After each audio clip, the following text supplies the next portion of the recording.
Oops, sorry. Wrong one. Give me a second. There we go. Sorry. There we go. There we go. Hi. Hi, this is To Your Moonlight speaking. Sorry about the delay. I was figuring out a few things that I was doing kind of new and just seeing how that works. And I did, so that's good. So we are now doing Instagram stories and Instagram reels. So I was posting on not only that story, but also the TikTok story that we are live. So I was kind of struggling with that, but I got it. And ooh, that's my phone. And I thought that we can start a little just chatting before we get started with the games. So this is exciting.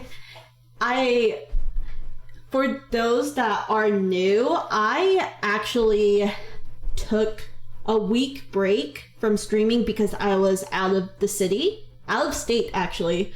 And so it's like, I don't know, it feels weird to be back, but I'm like super excited.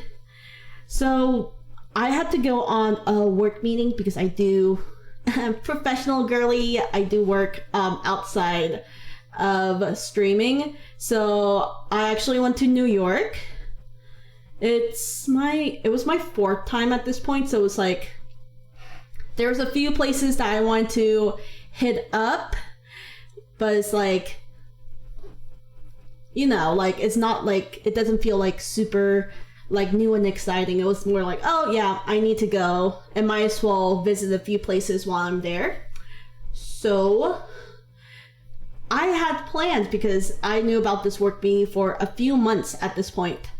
And I was like, okay, so one of the places I really want to go this time, it's the cloisters, the Met cloisters, because it's, let me read you the description.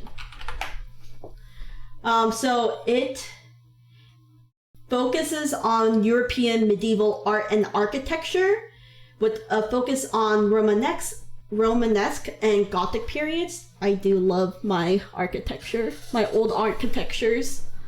So I was super excited to go. And then what ended up happening is the days I was actually there was also the days of Tropical Storm Ophelia. So obviously I couldn't go like visit the cloister while it was raining. Like, it wasn't raining like super hard, but it was raining to the point that it was quite freaking annoying. And by that time I knew it was going to rain, but I thought it was gonna like stop, and when it stops I can visit, you know, the museum. No, guess what happens? The umbrella that I packed in my carrier, the only one that fit in my carrier, by the way, covered maybe 30 to 40% of the rain. So it was mostly useless. I was still soaked. Not only that, if you do live in a city area, you do know that there is a wind tunnel effect when you're around skyscrapers. So not only was I drenched, my umbrella every maybe 20 to 40 seconds kept flipping upwards.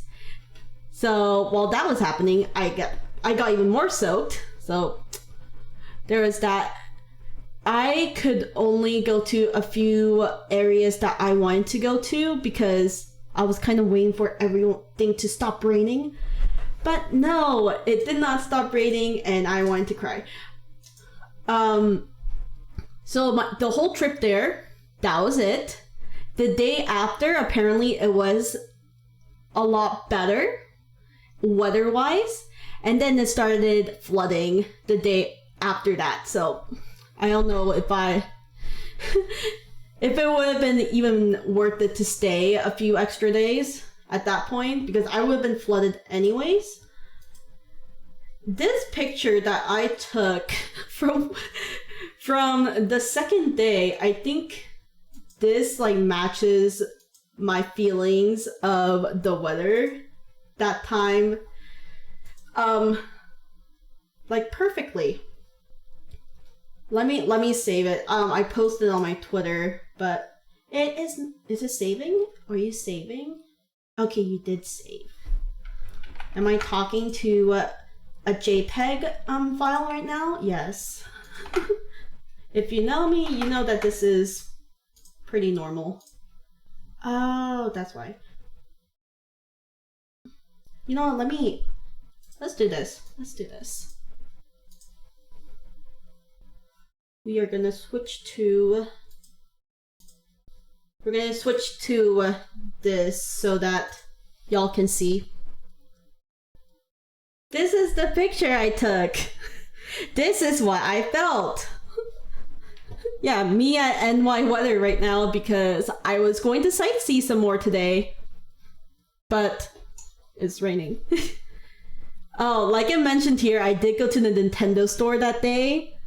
And I got Primplup and Oshawott sitting cuties. Because they didn't have Piplup. And I was like, this is outrageous. It was basically Unova plus the Sinnoh starters minus Piplup. Everything else was there. Turtwig, Chimchar, Infernape, Torterra.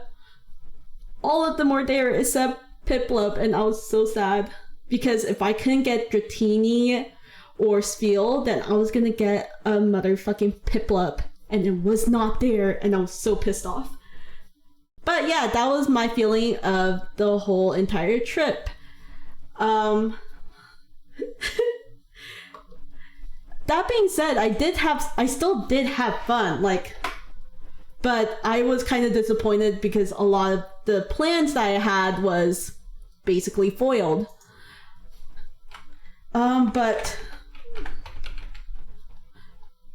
I'm trying to also find this other thing that I'm going to share later. So also the second day, I wanted to buy something for my friend. Because, you know, I was gonna buy her something when I do get out of the country, basically 2 weeks later. But since I was already in New York and I knew there was a place where I could buy her something that I was going to buy in Korea anyways, I decided to go to that store because I was gonna get her some like unofficial photo card because she's a casual listener of EXO. And she recently got her sister into EXO, and I was like, this would be really cute for them to have. So I went to that store not realizing that it is smack in the middle of Koreatown in Manhattan. So imagine my surprise. I am on the bus right now. I am on the bus and we're driving towards that place. And I was like, oh yeah, I'm gonna get my friend something super, super duper cute. And then suddenly, in the corner of my fucking eye, this fucking sign pops up out of nowhere. I'm just like, yo, ginseng. I was so confused. I was like, yo, ginseng? And then suddenly I'm looking around and there's, for example, here it says Shinan Unheng, which is Shinan Bank, and like all these different places. I was like, wait, why is it all in Korean? Yo, what's up? I thought I was going to Korea in 2 weeks, not like right now. Turns out, bookstore is in the middle of fucking Koreatown. And at that point, I was like, you know what? I was gonna get ramen because it was kind of chilly and I wanted something warm. But I guess I'll have some sarlongtang or something like that. And then I went to a sarlongtang store, and then I was indecisive. I was stuck between worm soup and cold noodles. Because, you know, what would you eat if you are in the freaking cold? You would eat cold noodles, obviously. But basically, I was undecisive to the point that I had to call up Reina, aka Pink Reina TV, and I had to literally ask her, hey, I'm in a predicament. What should I eat? And she was like, yeah, you should definitely get the warm soup, the seolleongtang. I think she was like, she left out the word dumbass, but I bet you she was thinking it. So I got that. I got Henry Pajeon seafood pancake, and I got soju, because if I'm getting if I'm getting the pancake, I'm getting soju. And it was so good. It was perfect for that weather. It was raining, first of all, in Korea. Like, when you rain, that's like one of the perfect chances to kind of indulge yourself in alcohol, whether it's soju or makgeolli. For me, it was soju, and then having the chon and the warm soup while it's raining. It was really nice. So that was really fun. Maybe one of the most fun parts of the trip. It was a fun surprise to be like, oh, I didn't know Koreatown was right there. And it's all thanks to ginseng right here. I wouldn't have known I was smack in the middle of Koreatown if it wasn't seeing this freaking sign while on the bus. Let me switch over. There you go. So, like, since I'm on the topic of Korea, I don't think I mentioned, but yeah, that's where I'm going to in... When am I leaving? Let me check. I'm leaving... it's not even 2 weeks now. It's like a week and 3 days. I'm leaving next Saturday with a bunch of my friends. We are going to Korea. In fact, it's going to be the first time I visit the motherland and my mom's side of the family since 2015. I think the last time I visited was 2015. Because think about this. 2015,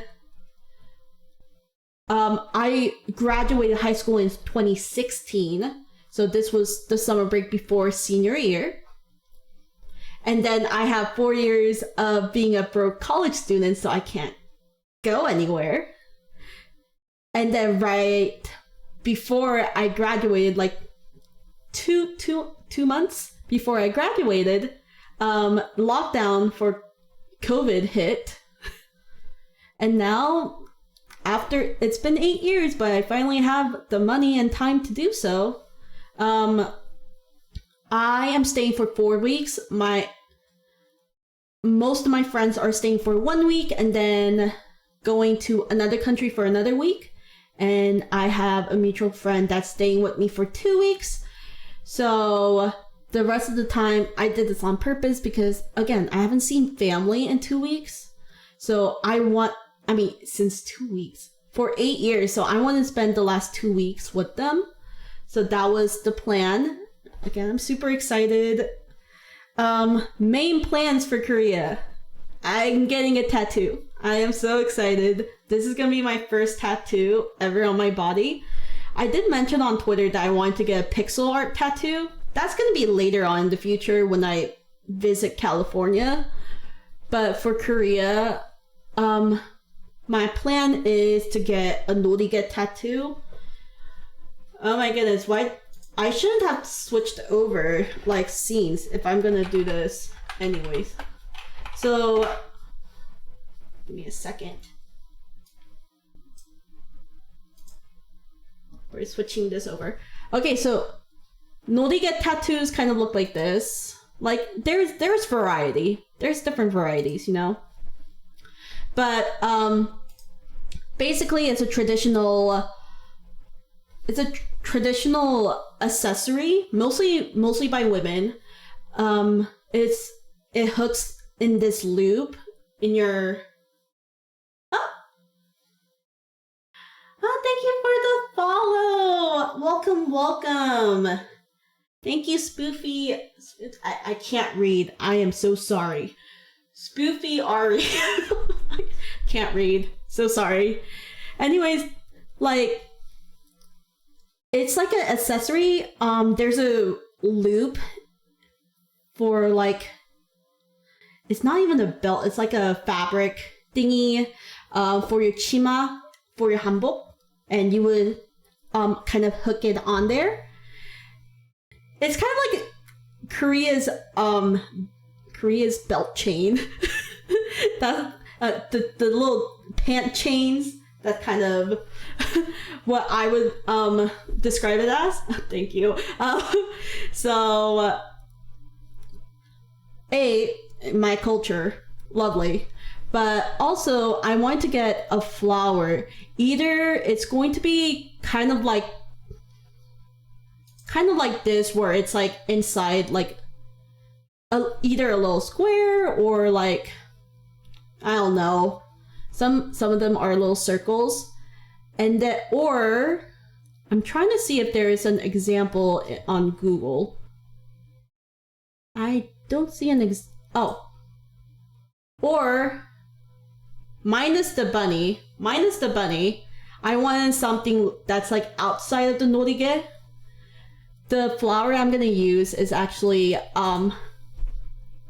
so fun fact, Korea has, we have the birth month flowers that everyone follows, but we also have birthday flowers. So I was gonna get the one for my mom, which is the ivy geranium. So it's gonna look like this, and it's gonna be on my norige tattoo, and it's gonna have the little string knots. And then another important thing is, you can kind of see one right here. I'm trying to see if there's another one. There's another one here. There's something here. Those are usually like the jade charms, but I'm gonna get one of a crescent moon. A, because, you know, to your moonlight, but also B, my childhood nickname from my mom was 보름달, which means full moon. Basically because she was like, your face is very round. it's a circle. Very round. So technically it's an insult, but like, you know, endearing. Kind of. But, you know, if I did a full moon as a charm, it's just gonna be a circle, and it's not gonna be as like distinguishable. You won't look at it and be like, oh, that is a moon. But crescent moons, yeah, you can look at it and be like, oh yeah.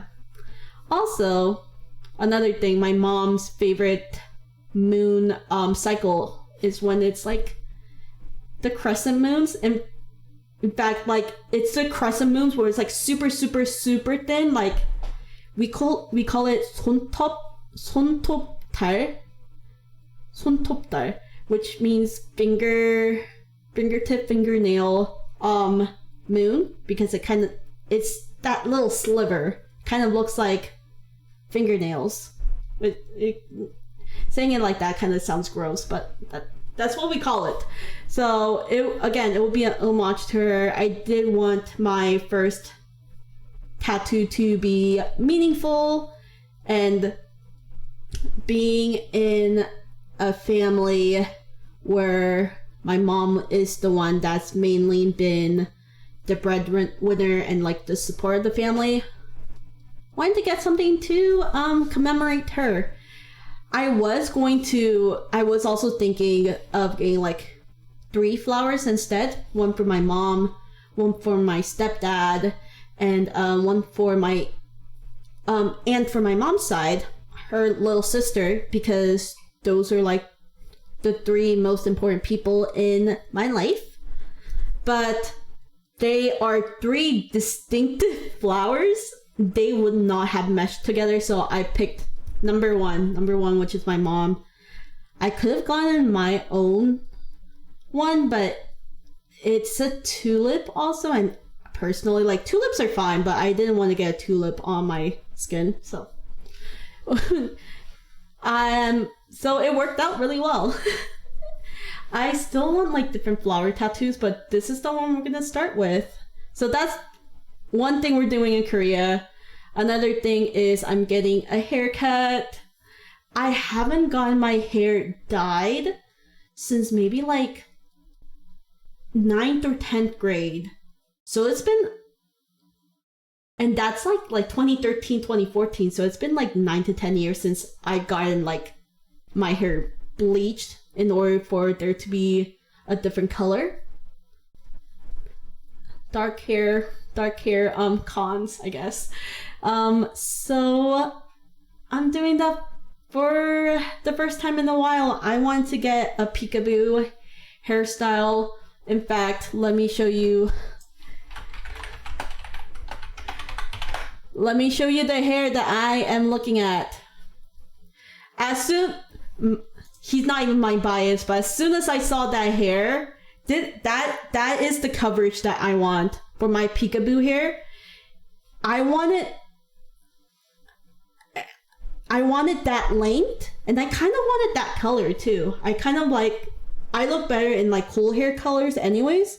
So that is the length that I'm looking for, and that is the color that I'm looking for. As soon as I saw this hair on him, I was like, I want that hair. It's not even, oh my god, S-Cubes looks so good. It's like, no, I'm gonna steal his hair. I'm gonna steal that style. I do not care that my hair is wavy. I'm stealing that style. I'm putting it on my own head. One day or another, I'm gonna do it. And that day is coming. I may or may not get bangs too. Bangs have been always like a hit or miss for me. Maybe I'll retry. But definitely the hair color and the hair length is exactly what I'm looking for. So those are the two big things I'm doing in Korea.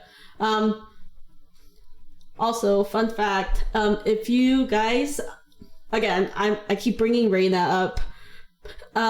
This is what happens when your best friend is also a streamer. That's her bias in 17. I have also sworn that when I go to Korea, I am going to meet him and I'm gonna laugh at her face when that happens. But yeah, anyways, little tangent. That's the hair I'm looking for. We're also going, obviously, cafe hopping. We're going to different like classes too, like the perfume making one. We have a pottery one that we're looking at. We have, oh, what was the other one? Rug tufting. That was another one. And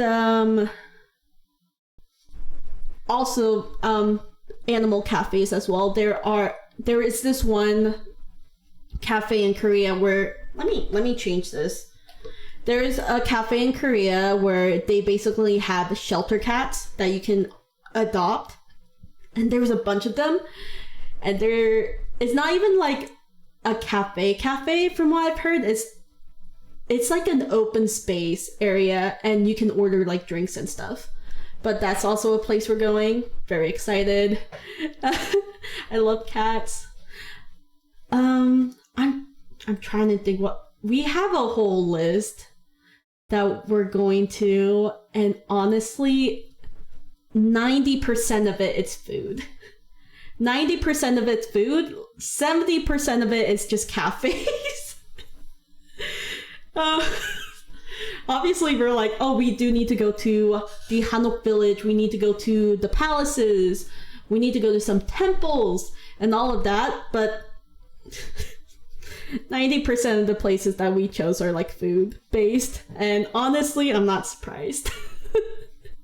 We have it, and we blame TikTok. We blame TikTok because every time we're like, oh, where should we visit? It's either the same tourist traps or really cool cafes. And obviously, after a while of looking at the same tourist traps, you're gonna be more directed towards the cool cafes, and your TikTok algorithm is gonna be like, oh, they like this, let's send more. And that's why we have like adding up the cafes that we're all interested, I think it's close to 200. Obviously, we're not going to all of them, but like, it's insane. 200. Anyways, that's what we're looking into. I am going to gain maybe additional 50 pounds by the time I come back, maybe. But yeah, super excited. That being said, that's why Creepy Scary Scawy Pikatober is going to be only 5 streams, which is very sad. Because one of the things that I really wanted to do when I started streaming was doing a little October thing, because I do love Halloween season so much. Like, my favorite time in the year is from like the 1st of October all the way to New Year's, that holiday season. But my most favorite part of that season is Halloween. So I'm a little sad that we can't celebrate it together, but I do have some fun games planned. At first, it was going to be there has been name changes for this, because it was going to be blank redacted Scary Skeletober, like the song, the meme, and then it was blank Scary Pikatober, because I want to fit in Pokemon somehow, because I'm obsessed.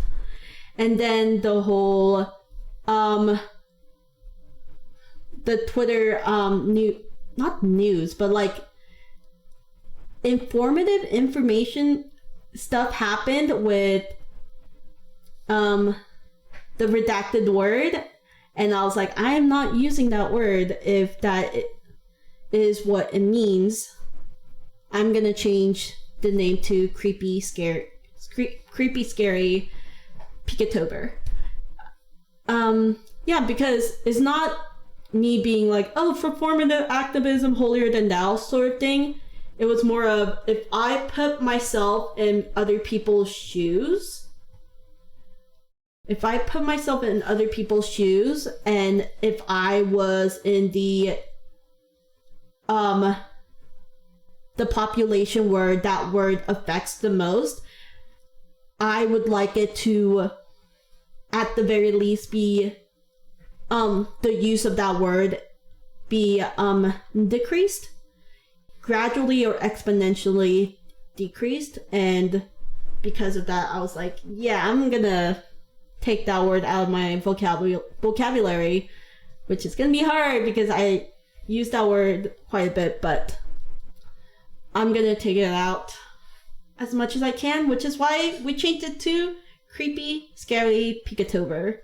As of right now, there's 3 criteria that you need to meet, or at least you need to meet at least one of the criteria, is what I mean, in order to qualify for one of the games for Creepy Scaly Pikatober.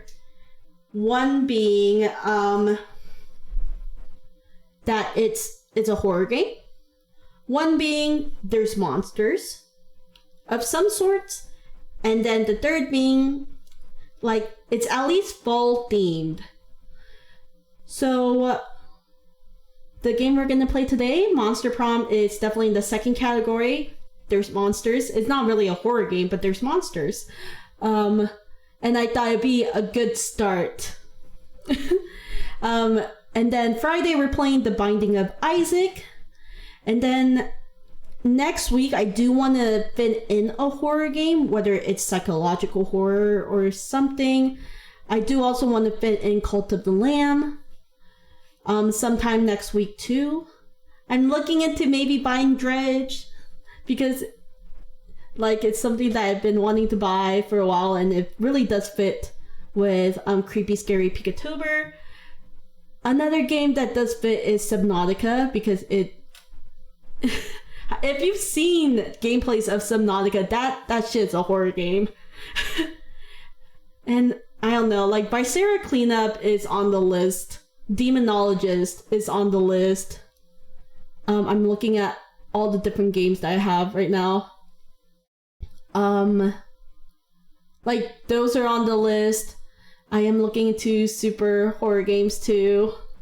So, I might scream a lot. Oh, Escape the Backrooms is also on the list.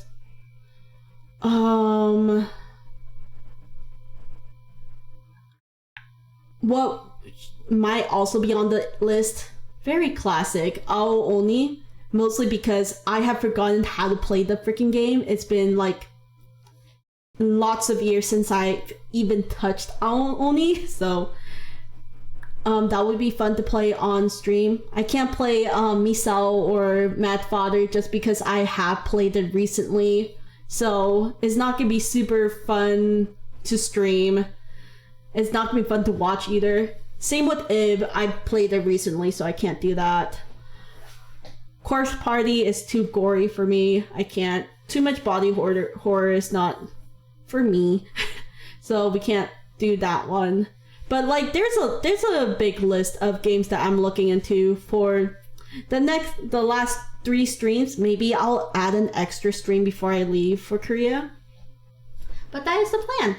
And then for Pokemon, we have so many, and we also have so many games that we haven't finished.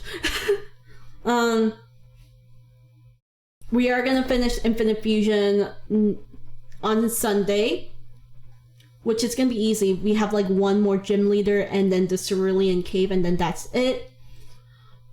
Pokemon Too Many Types, we're playing that today. Pokemon Unite. Maybe we'll start Pokemon Arceus. I'm also looking into some more fan games. I've seen this one where it looks like Pokemon Mystery Dungeons, but you play as Farfetch'd. Almost, it's called Pokemon Stranded. No, not Pokemon Stranded. A Farfetch'd Story. But I am also looking into Pokemon Stranded as well. And I still do have Pokemon Insurgents and Pokewilds and Pokemon Pathways. There's a lot of games, y'all. There is so many games that we can play for Pikatober. So there's so many games that at this point, like, the only thing that I need to do is just choose which games are going to be played on which days. But yeah, and the rest will be either pushed up off to whenever I get to them, or maybe even next October. Hopefully I'm around by then, still knocking on wood.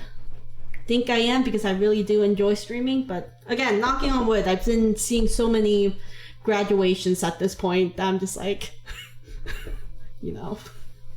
Okay, without further ado, let's get started. We are going to be playing Monster Prom. That is going to be the game that we are starting off with. Let me just change the category, and then I will... There we go. Changing category, changing scene.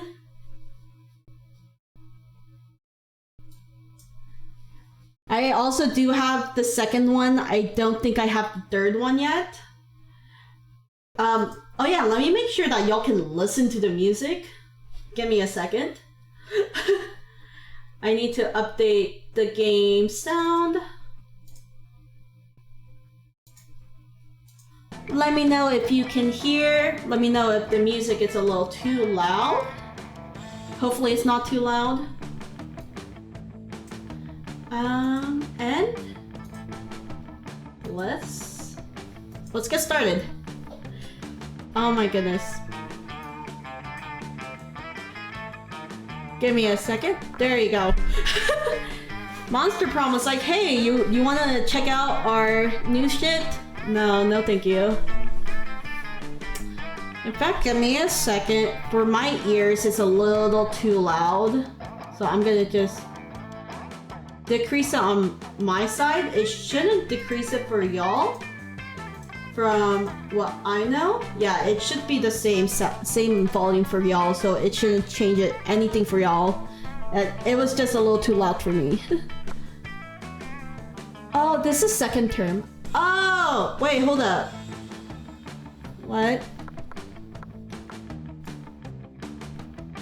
Oh, this is second turn. Give me a second. I think I clicked on the wrong one. There we go. Monster Prom. Finally. Wrong game. Sorry. Give me a second. Okay. There we go. No, it's still second term. Whatever. Okay, you know what? If I can't change, I can't change it.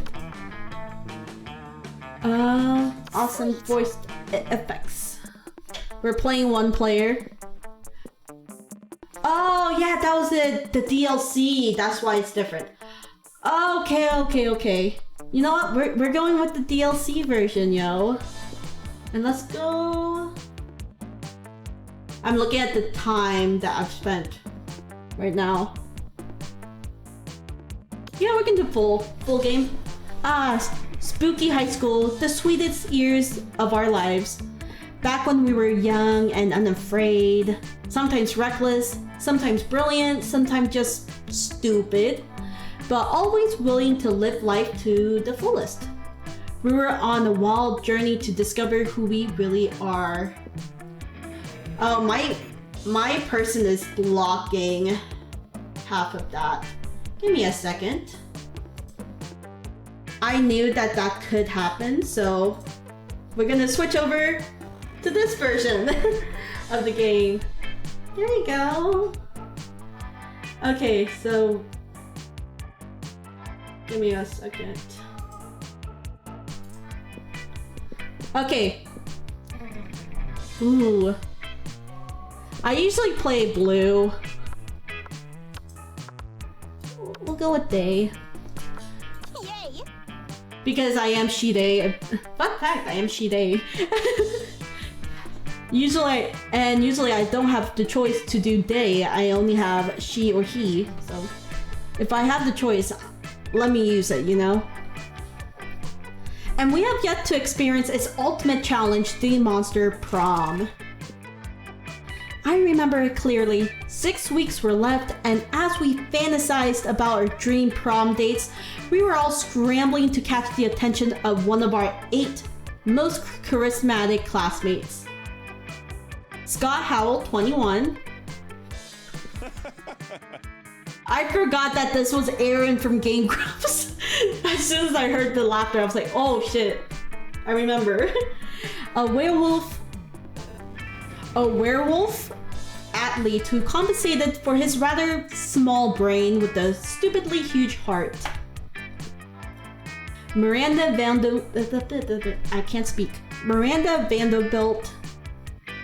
Vanderbilt, 19. A sweet mermaid princess who was as cute as she was genocidal. Polygeist, 22 maybe. A party ghost with an insatiable hunger for all the wrong things. God, she's hot. Damien LeVay, 21. A fearless demon with a taste for destruction and a love of fire. An arsonist. Oh, that's a game that we can play. We could play Town of Salem. That could be a game that we could consider. I like how it didn't click for me when the werewolf was out, because that's one of the roles, but arsonist, I was like, oh shit, yeah, that's a game we could play. Liam the Lion Court, 4XX. A hipster vampire whose standoffish demeanor hid the fact that he was truly a lovable dork. Zoe Forever, she's so cute. She's so cute. An eldritch cutie who went from endless deity of the dark realms to ultimate fangirl. Oh, I already know who we might be choosing. But we'll see. We'll see. Calculaster Hewlett-Packard V1.0. I think this was Jacksepticeye, if I remember correctly. Yes, it is. A library computer who had become a sentient robot ready to experience life to its fullest. I do like the robot too, god damn it. And mommy, Vera Oberlin, 23. A mean, self-made Gorgon with a merciless sense of business. A true capitalist. Capitalist. It sounds like I was saying Capulet, and that's not what I was saying. It was clear it had to be one of them, but who? We only had 6 weeks to choose our prom date, and even more daunting, we only had 6 weeks to woo them and conquer their heart. But as I already said, we were young and unafraid, and we were ready to start. Also, school election class, sweethearts. Give me a second. I want to get my water. It was on the other side of my desk. Gonna get a little sip, a little sippy sip.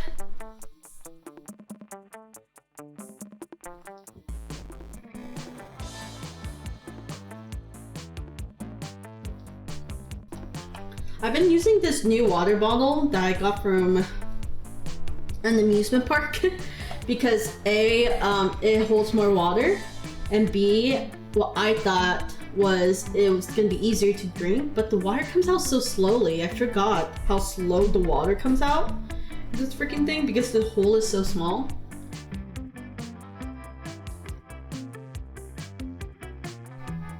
I might switch back to my original water bottle because this might not be working. So let's get started. Teen Wolf, hot or not, take this quiz to find out. Crazy exes, how to deal when they just won't go. Welcome to Monster Prom's stupidest pop quiz ever. All minds are rotten, but they are rotten in so many different ways. Worry no more, we're now using our PhD in bullshit. I need that degree, man. To diagnose what kind of deviant sicko you are. Monster Prom's stupidest pop quiz ever, TM, will throw a bunch of absurd questions at you and turn your answers into your character's stats. This way, each of you, and by each of you, just me, will start by having stats that better reflect your true selves. Let's start. A radioactive possum just bit you. What superpower did you get? Right now, I would love this question. Probably rabies. I'd go to a hospital immediately. The superpower of always choosing the right combination of emojis to get the desired reaction from all people, seducing my loved ones, burning my enemies, settling any argument, and even conveying complex emotional thoughts. Or the incredible power of writing fanfiction so compelling that the actual creators of the TV shows decide to go with my ideas and crazy ships. Yes. You stayed late at office, there are 5 people left, and they start to get naked for no good reason. What do?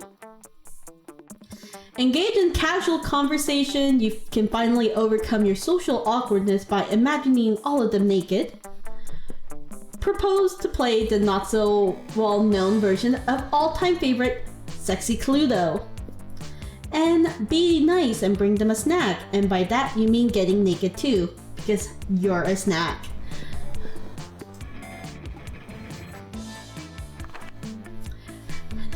What would be a deal breaker for a potential lover? The person hates the outdoors, the person lacks manners, the person is mediocre, the person is boring, the person lacks taste, the person uses Internet Explorer.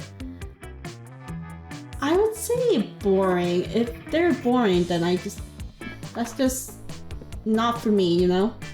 What would be the most appealing in a love partner? Sharp wits, kawaii eyes, 50 gigabytes of RAM, a very sensitive personality, software, a big horn, wink wonk, you know? I don't know, if their wits are too sharp, then sometimes they are big know-it-alls and I don't want that, so maybe quiet eyes? Maybe.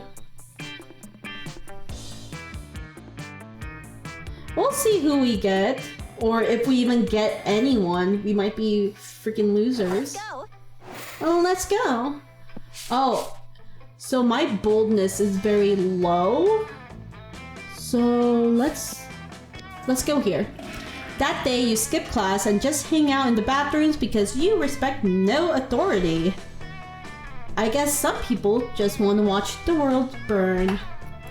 By skipping class and hanging out in the bathrooms, you give 0 shits, but you gain 2 boldness. Good. In the wake of all that, you overhear Miranda and Polly discussing a party. Oh, Polly. I can't speak. Oh no. Do I need... Oh, I need to do voices. I might ditch them halfway through. I'm shit at voices, but... I apologize in advance. Oh, Polly, I am terribly excited for your upcoming party. Yes. Actually, that might have been a perfect voice for Polly, actually. What kind of voice would Polly have? Oh yeah, it's going to be sick. Hey, speaking of which, you got money, right? How about picking us up some party favors? Oh, I'll be delighted. How many balloons should I purchase? I don't care. Just make sure you get enough nitrous oxide to fill them all. What's nitrous oxide? Is that something land dwellers breathe? Well, it's pretty much all I breathe, if that's what you're asking. I don't know about that. How about cake? What kind of cake would you like? Lame. Cake? I think you're mispronouncing cocaine. No, I'm pretty sure it's pronounced cake. I like mine with pink frosting. And I like mine injected into my eyeballs. And speaking of eyeballs, I don't think we're really seeing eye to eye right now. Too true. Perhaps our friend Blue can suggest a mutual agreeable use for my vast riches?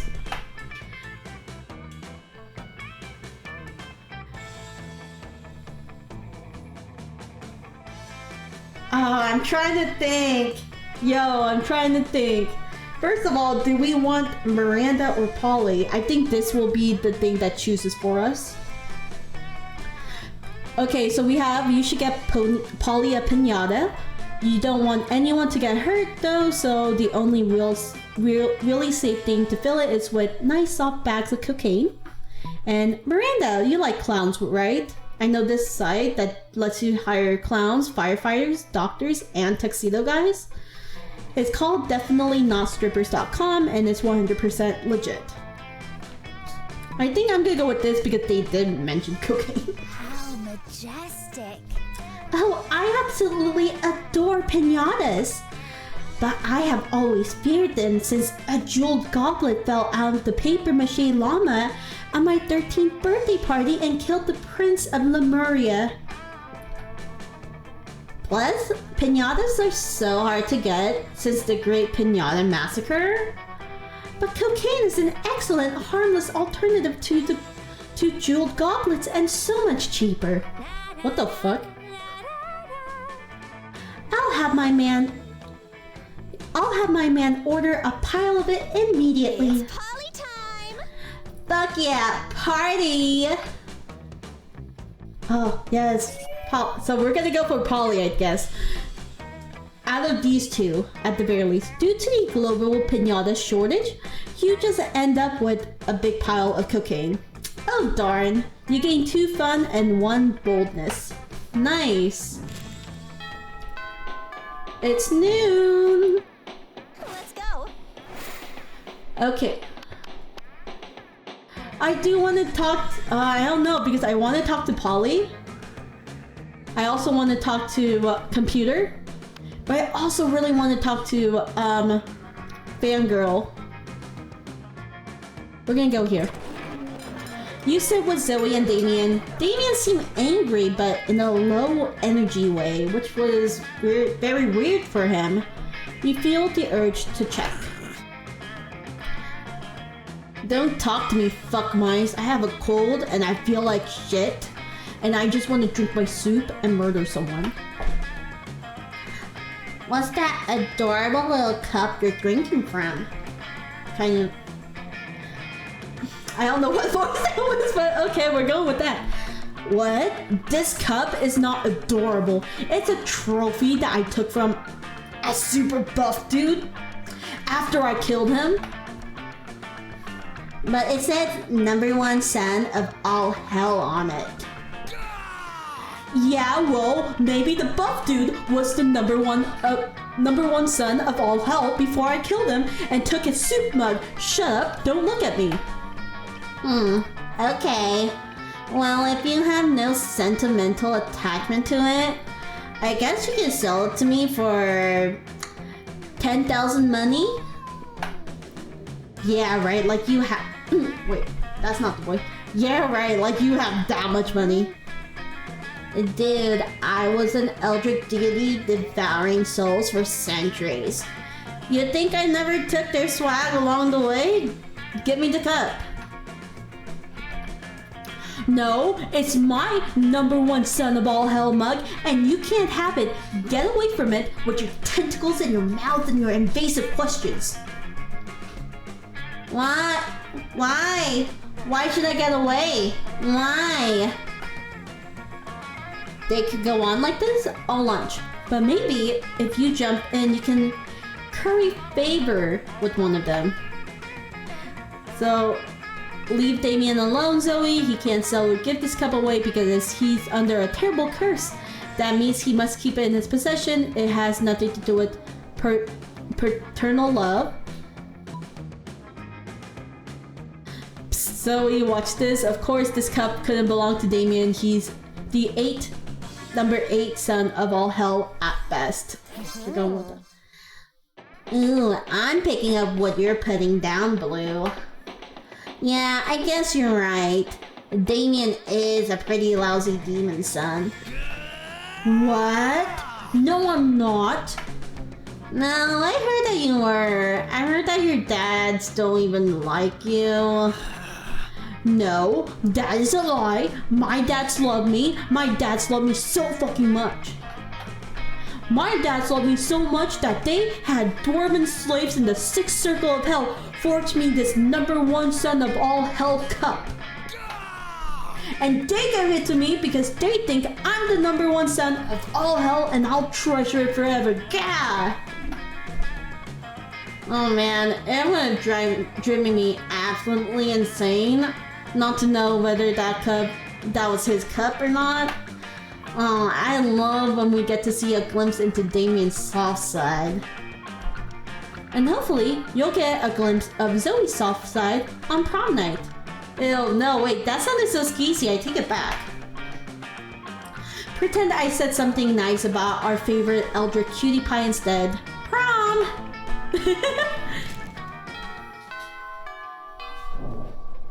Okay, let's see. Let's go. We need something for charm. So I'm guessing this would be smarts.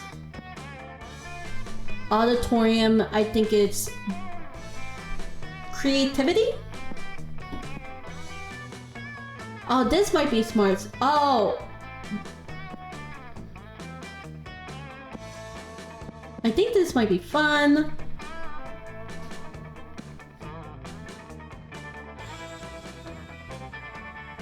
Oh, I don't remember. Let's do this one. That day, an epic dodgeball match takes place. Everything seems lost, but you deliver an inspirational speech that fuels your team spirit, leading to a spectacular comeback. You're clearly a natural born leader. I think this is charm. 2 charm! Nice! Meanwhile, Zoe seems to have trapped Polly in some sort of eldritch binding circle. This should be good. Tell me!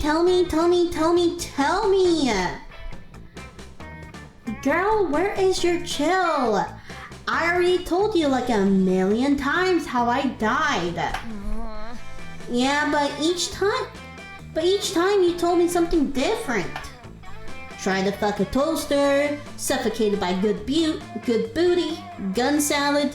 I heard them all. I would pull the same shit, not gonna lie. But what's the truth, Polly? Huh? Hey! It's none of your business. No, but it is my hobby, and hobbies matter, Polly. Plus, the fans have a right to know. Fans have a right to leave me the hell alone. Secrets are sexy. If secrets are so sexy, how come God invented online encyclopedia TM? What? You're a god. You know that's not true. Now let me out of this binding circle. I got haunted math next period. Sure, I'll let you out if you tell me how you really died. Polly gives you a pleading look. Zoe gives you an excited look. As usual, it's up to you to figure out who to help.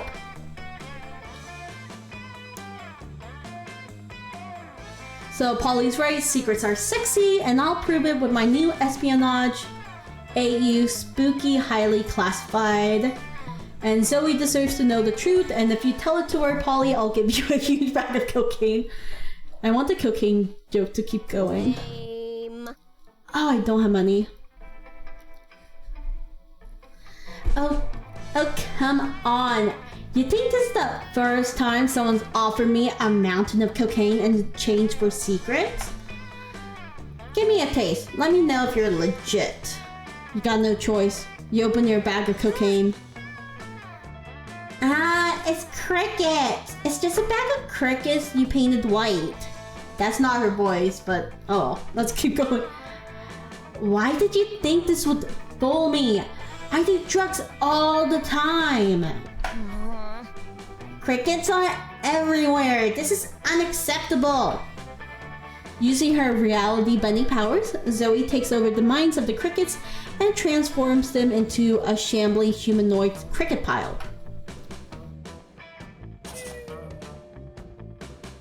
Oh, but I still got hearts from Polly though, I think. If forcibly ejects you from the building, smooth move cricket hole, you lose 2 smarts and 1 charm. Fuck. Let's see, which one's low right now? We can do more charm again. She loves creativity, so that's also a route that we can go, but we need charm.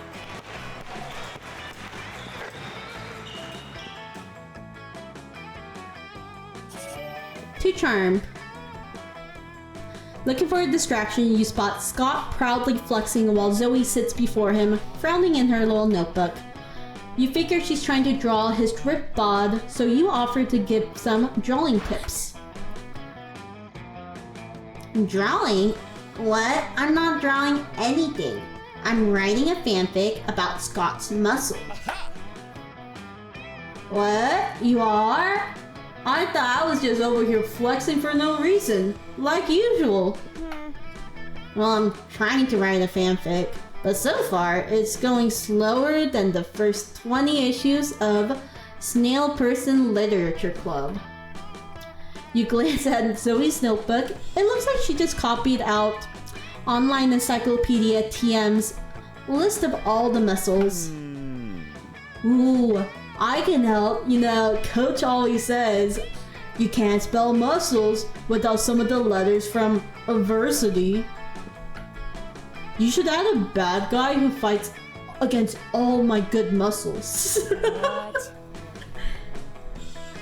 That's been done already.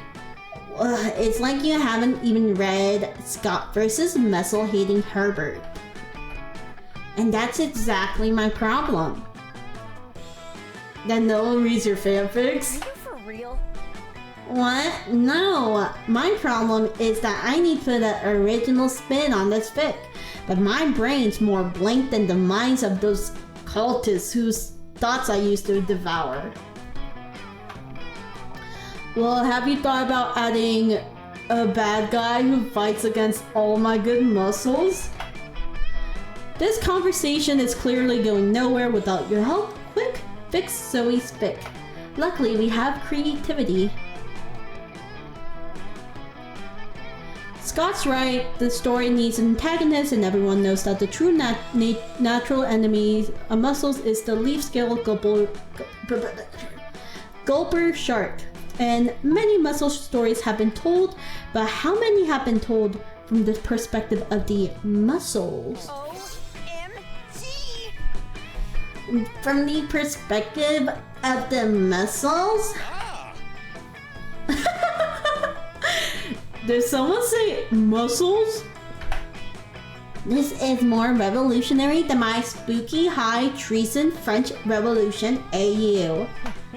Starring Polly as the hard-partying ghost of Marie Antoinette. I would read that 100%. Which tag is better? Biceps x trapezius or bipesius? Does vastus... they're all scientific terms! Does vastus...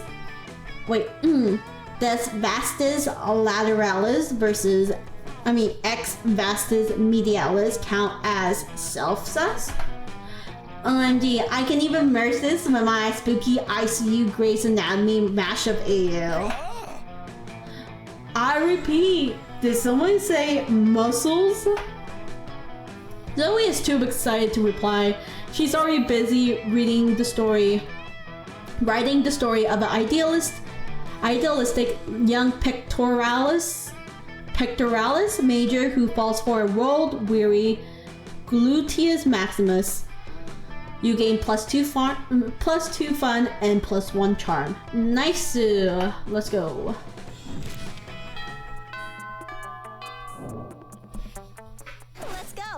Let's go. Well, I guess. Well, Polly's not here, so we'll sit with. Polly's not here, so we'll sit with Zoe. It's not like Zoe and Miranda aren't always the perkiest of gals, but they seem extra perky as they skitter around writing things down in notebooks. Doubtless you are admiring our great work, Blue. You see, we are now food critics. Zoe has hired me for her magazine, Totally a Real Food Magazine. It's an honor to have you aboard, Your Highness.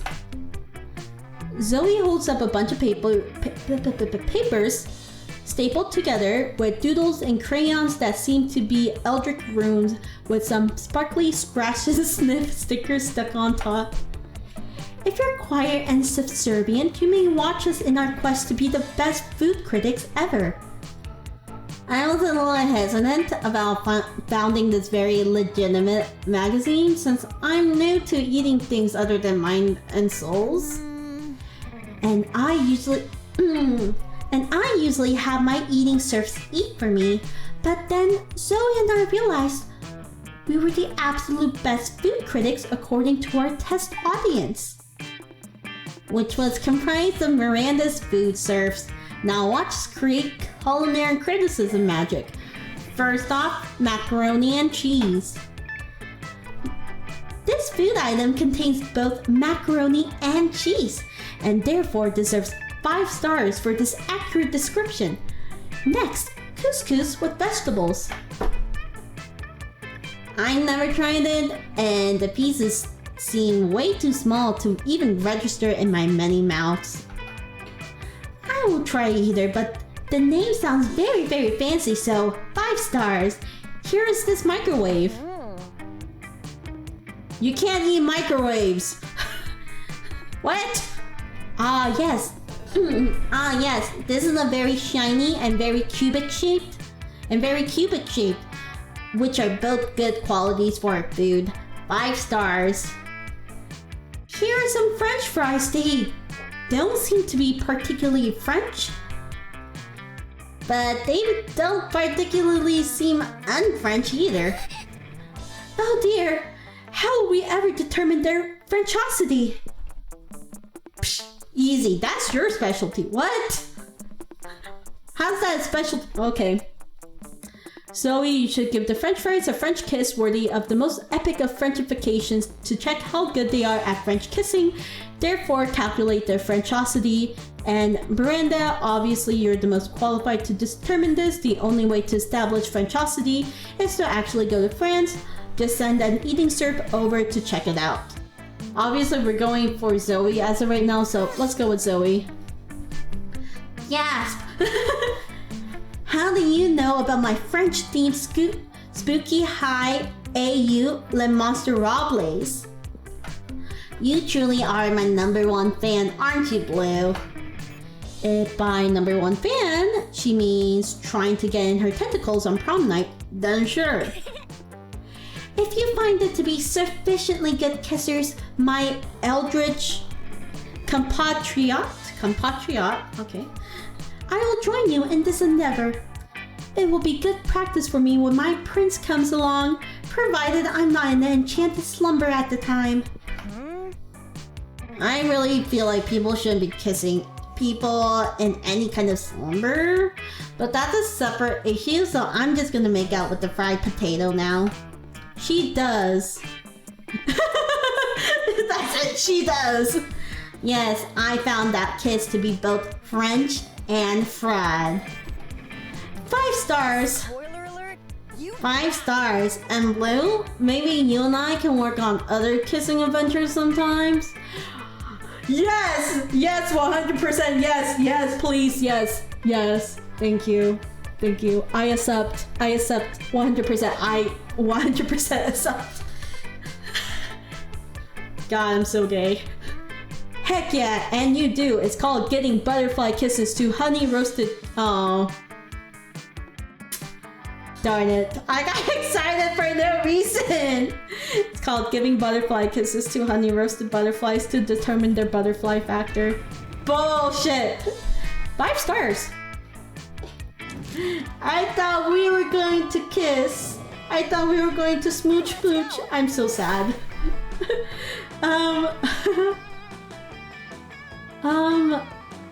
Let's go for money, which I think is library. That day you spend some time in the library PCs managing your start kicker. Hey, it's Pokemon! You deceive lots of people with the sensationalist video and impossible promises. Nice! You gain 100,000 money, but almost everything goes to cover costs and you keep only +2 money. Which is more than I had before. I read a whole half page of a non-fiction book. I feel like my brain is going to explode. I hate studying. Ugh, gross. No one has even made out once in this math textbook. I do like books though. They can take you anywhere in the world. So when you pee on them, it's like you're marking your territory across the planet. He's so dumb. This is fucking Wolf Quest, that's what this is. Oh, give me a second. Sorry, it was like, hey, ads were gonna pop out in like a minute. I was like, no, we're gonna wait. That explains the wavy, crispy texture. Oh, gross! Scott, no! No! Well, no! That explains the wavy, crispy texture and pungent odor of a lot of your used textbooks. You wonder if it's worth trying to correct this error when... No! Dimitri! Dimitri.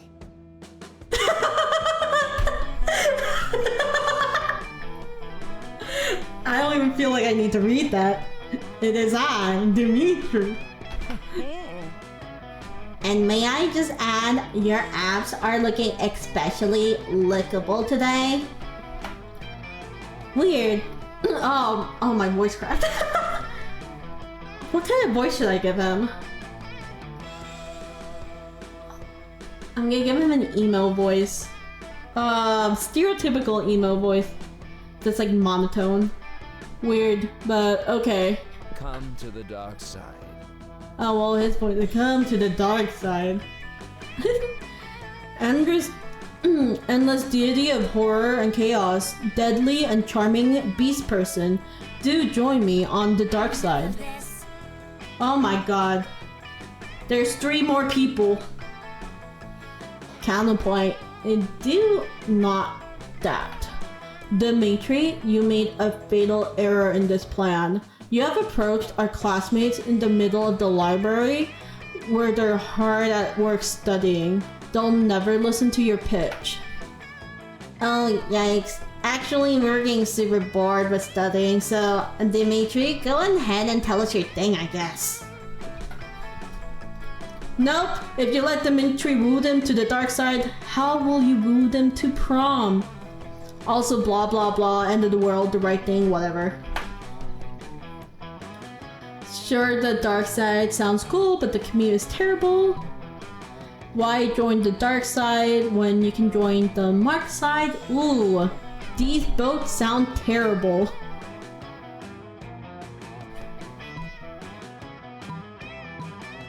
Which one would be Zoe? I feel like this one would be Zoe because the commute thing, I feel like that would be something to tell Scott and because it's like such a small thing. It's like, think about the commute, you know? Okay, so there's a mark side? Yeah, I'm confused too. What's that? It's just a realm inhabited by 11 guys named Mark. They host a Monopoly night every Thursday. It is, as the kids say, lame. I don't know, the web reviews looks pretty good. Oh, it says here they have free snacks. I love snacks. What do you say, team? Shall we visit the Mark side for some high-stakes Monopoly? Sure. Or even just regular Monopoly would be fine. Oh! Hello! Hello! Hello, Danny Kawhi and the crew. Hello, hello. We are. Oh, let me. Ooh. Let me change to my self-info. My self-info screen. Give me just a second. Nice. Hi! This is Tuya Moonlight speaking. My name is Wren. I'm a queer Korean Vtuber and Vsinger. Very chaotic. Mostly because of ADHD. I'm a variety streamer, but I mostly dabble in games that are either cozy, RPG, have plot, sandboxes, or survivals. Those are the main ones. Also Pokemon. Pokemon's really fun. I also do a lot of co-ops with friends as well. Today is our first ever creepy, scary Pikatober stream. Oh my... And ads just started. Are you kidding me? I can't even skip ads. I'm so mad. I'm gonna wait just a little bit before describing what Pikatober is. Really, ads came on at that time? Are you kidding me? Are you kidding me? So what I'm gonna do is switch back over to gaming with Border.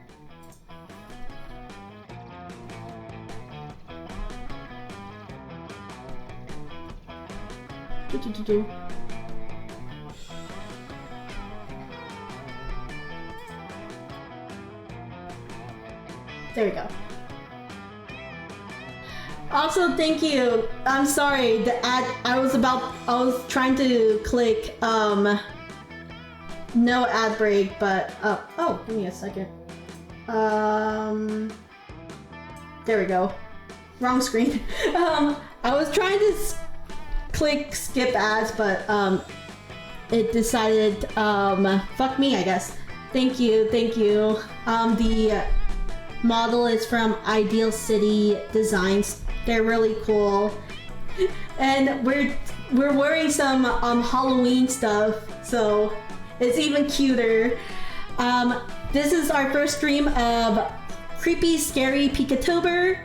Basically, we're gonna have first half of the stream be some sort of monster or horror or even just fall themed game, and then the next half is going to be a Pokemon game. So we're playing Monster Prom, and then...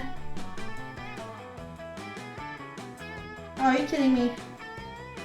Wait, what's going on? It was like, oh yeah, there's ads, and then now it's not ads. I'm very confused. Anyway, so it's half that, half Pokemon game. Pokemon game is going to be Too Many Types by Alpharad, and the two mods that helped with modding the game. I forgot their names. But yes. So for now, we are romancing Zoe, our Eldritch Queen, or Eldritch God, who is now a fangirl, basically. And we're trying to woo her, and hopefully we go to prom.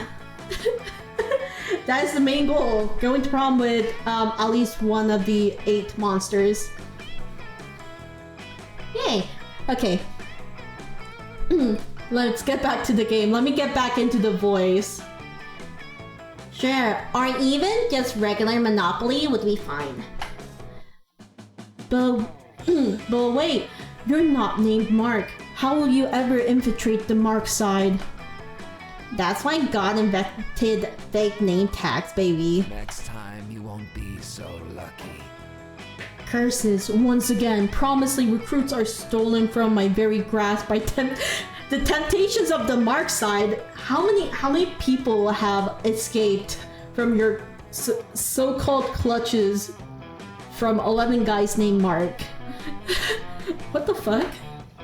Dimitri vanishes to post a bunch of negative reviews on the Mark side on Whelp. Sounds like a hater. Doesn't matter though, the Mark side rules, and Scott whoops everyone's ass at Monopoly. You gain 2 fun and 1 money. Nice. I see boldness. Boldness is a 6, so let's go bulk up on boldness. So bathroom.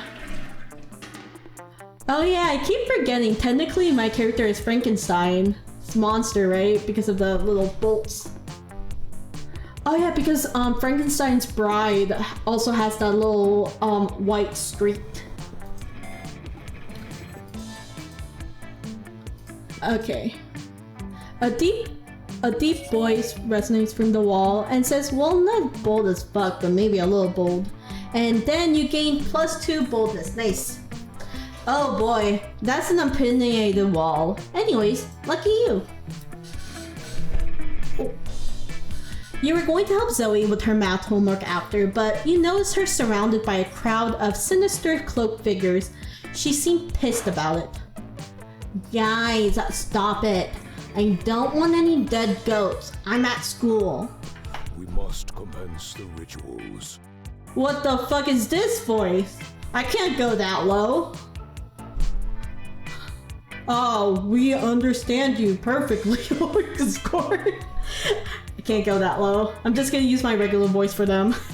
This is a test. We must bring you even more dead goats to satisfy your dark hunger. What? No, that's the opposite of what I said.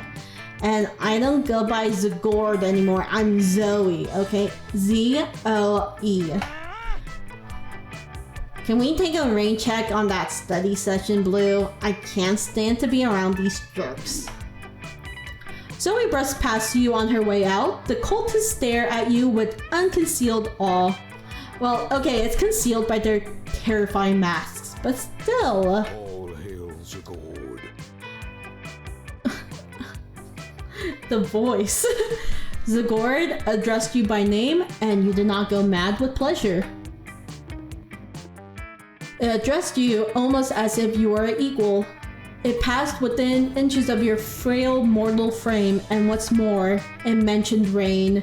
Could it be that it is referring to the fabled storm of cerebrospinal fluid? What? Which will one day come to quench all sanity? Oh no, now I'm in a cult? What? No! Don't bring me into this shit. I'm not playing Cult of the Lamb yet. That's next week. Brothers, sisters, bow down before Blue, for they are clearly the prophet of Zagord. Please, O prophet, guide our worship.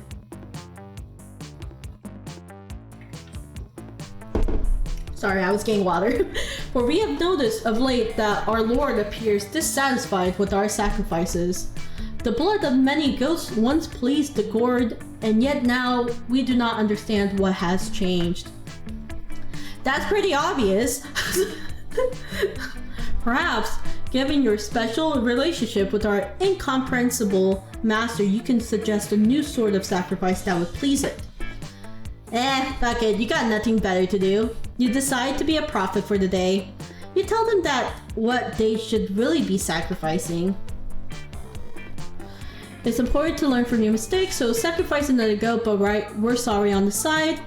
And sacrifice your own harmful prejudices? Our scores are pretty high on all sides as of right now.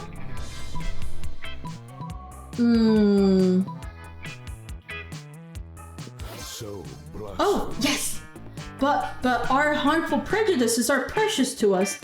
They're how we remain reliably unpleasant, the better to unplease the gourd.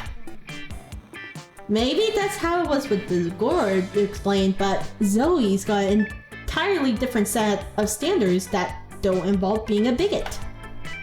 Ah, your wisdom truly is subtle and deep. Very well, bring out the prejudices.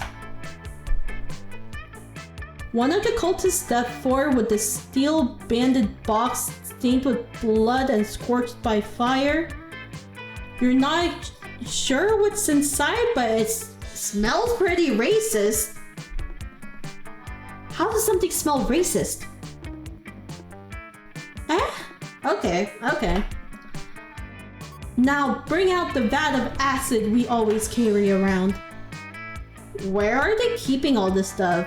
Those robes must be really roomy. Where are they keeping this stuff? What the fuck? Now dissolve the prejudices in acid. Go on, do it. The box dissolves with a sound of like 1,000 grandmothers disapproving of your gender identity. Oh, I know how that feels. We are suddenly unprotected from new and radical ideas. The revelations are flooding in. Could it be that we have been jerks? I'm not gonna get political. We're not getting political here. Alas, it is true, and it is true that also that our Lord demands from us one further sacrifice. It is the greatest sacrifice of all. We must sacrifice the past. The name Zagord is gone, perished along with the dark timeline that gave it birth. Here and now we rededicate ourselves to a new cult. I don't think Zoe wants a cult, period, but sure, it's a step in the right path. The cult of Zoe. Wow, that worked way better than you expected. Maybe you can dissolve the prejudices of other bigots in acid too. Or maybe you can just dissolve the bigots in acid. Damn. Either way, you gain 2 charm and 1 boldness. Ooh, look at us! We're looking good! Let's go. Like our lowest is a 7. That's pretty good. Oh, we get to talk to Jack's character now too. Calculaster is enjoying a nice quiet lunchtime charge while Zoe interrupts his reverie with the question. Hey, Calculuster, I'm making a quiz so students can figure out which spooky high vending machine they are. You're friends with the vending machines, right? Ooh, what kind of voice should we give Calculuster? Oh, I wish I was good at the Siri voice. The Siri voice would have been perfect. But let's see. I am friends with every person, friend Zoe. No, that's a shitty voice. What kind of voice? What kind of voice? Envision yourself as a robot, as a computer. What kind of voice would you use? Robotic. We'll keep thinking about it. But like, are the vending machines people that you're friends with? That is a rather insulting question. Yes, vending machines are people, and yes, I am friends with them. Okay, that works. Oh, thank you for the follow, Better Robo. Yeah, we're just trying to get a date for Monster Prom, and we're trying to go for our lovely Zoe, our eldritch goddess.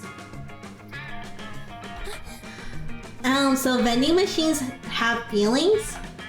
Of course they have feelings. Which feelings?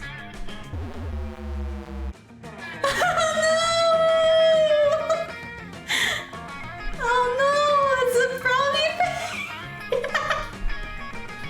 Oh no, baby, no, baby. I do not know. I am a terrible friend. Oh man, don't be sad. We can figure this out together for my quiz. But how can we talk to the vending machines about their feelings? Use pure logic. How vending machines seem to give away things when you put money in them, so put coins and ask them about their feelings.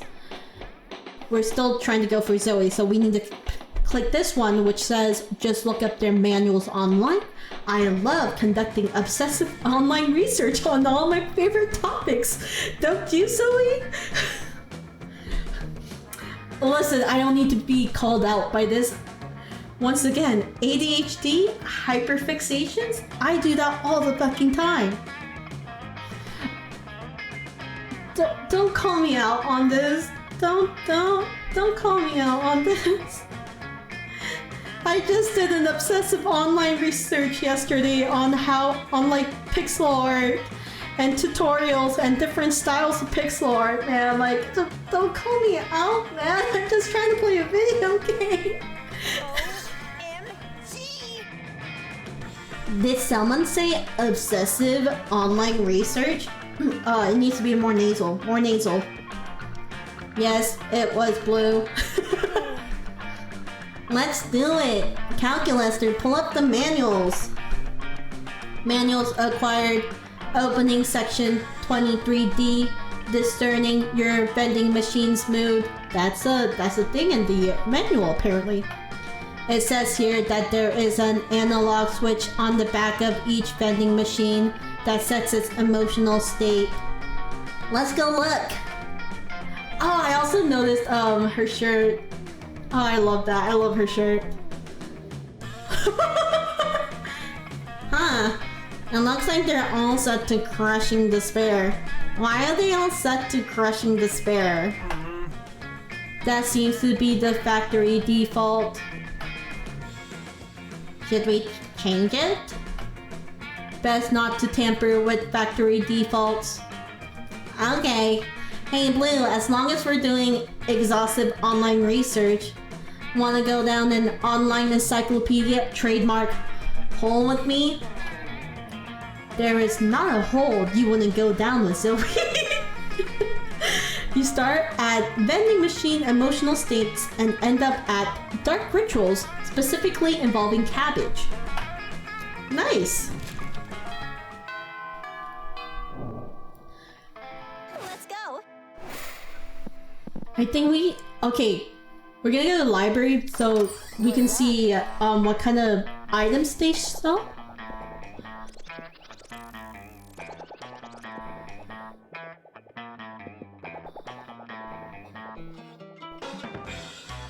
Ooh.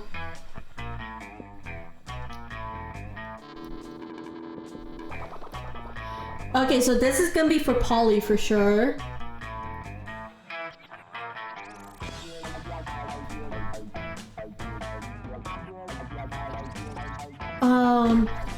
This feels like Polly too. See, I'm wise. No. No. Ew, what the fuck?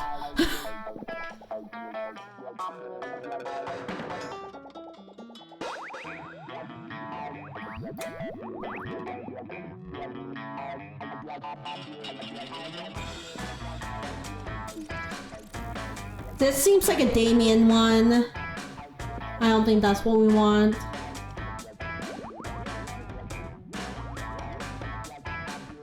This feels like a Polly one too. Oh, I don't know what I should get.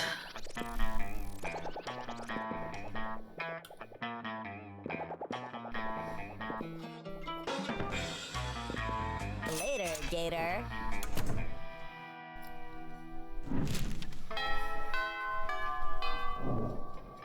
Let's give some more money. I don't know what that did. Yo, I don't know. Today you spend some time on the library PCs, sending malicious spam emails in the hopes of stealing other people's money.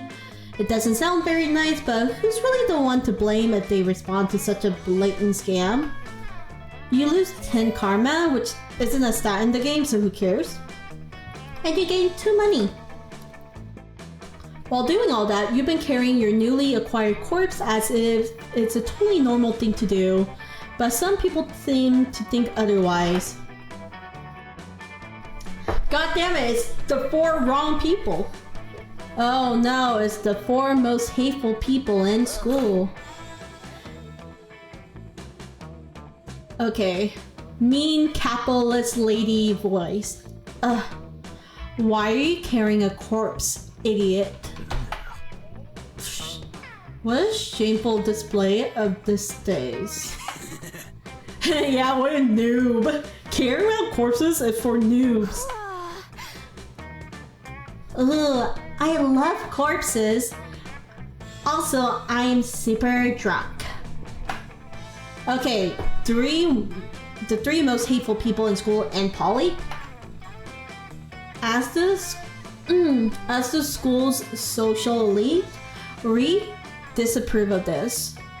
I'm the head of the hierarchy, and I can't condone such stupidity under our domain. I am the taste of the hierarchy, and I don't appreciate such puerile use of a corpse. Also, lesser known fact about corpses, they smell. I'm the fist of the hierarchy. I'm the fist of the hierarchy, and I want to punch you because punching people is what I do. I'm Polly. Also, I'm like super drunk, so whatever Vera says. What a mood. Yikes. Despite your disregard for stupid social conventions and school hierarchies, you feel the urge to please them. Maybe it's because that's what this game is about. When you bought this course, Valerie totally told you it was a fashion accessory and she was absolutely not trying to dispose of a body, but now you're starting to feel she might have fooled you. No time to lose. How can you convince that the corpse is actually a very hot fashion accessory? Trivia fact about fashion accessories, most of them are worn on your head. Quick, put the corpse on your head. I don't think I'm smart enough for that, but bold is pretty high. Shallow social creatures respond only to status. Rip off the brand logo of the most high-end accessory you own and put it on the corpse.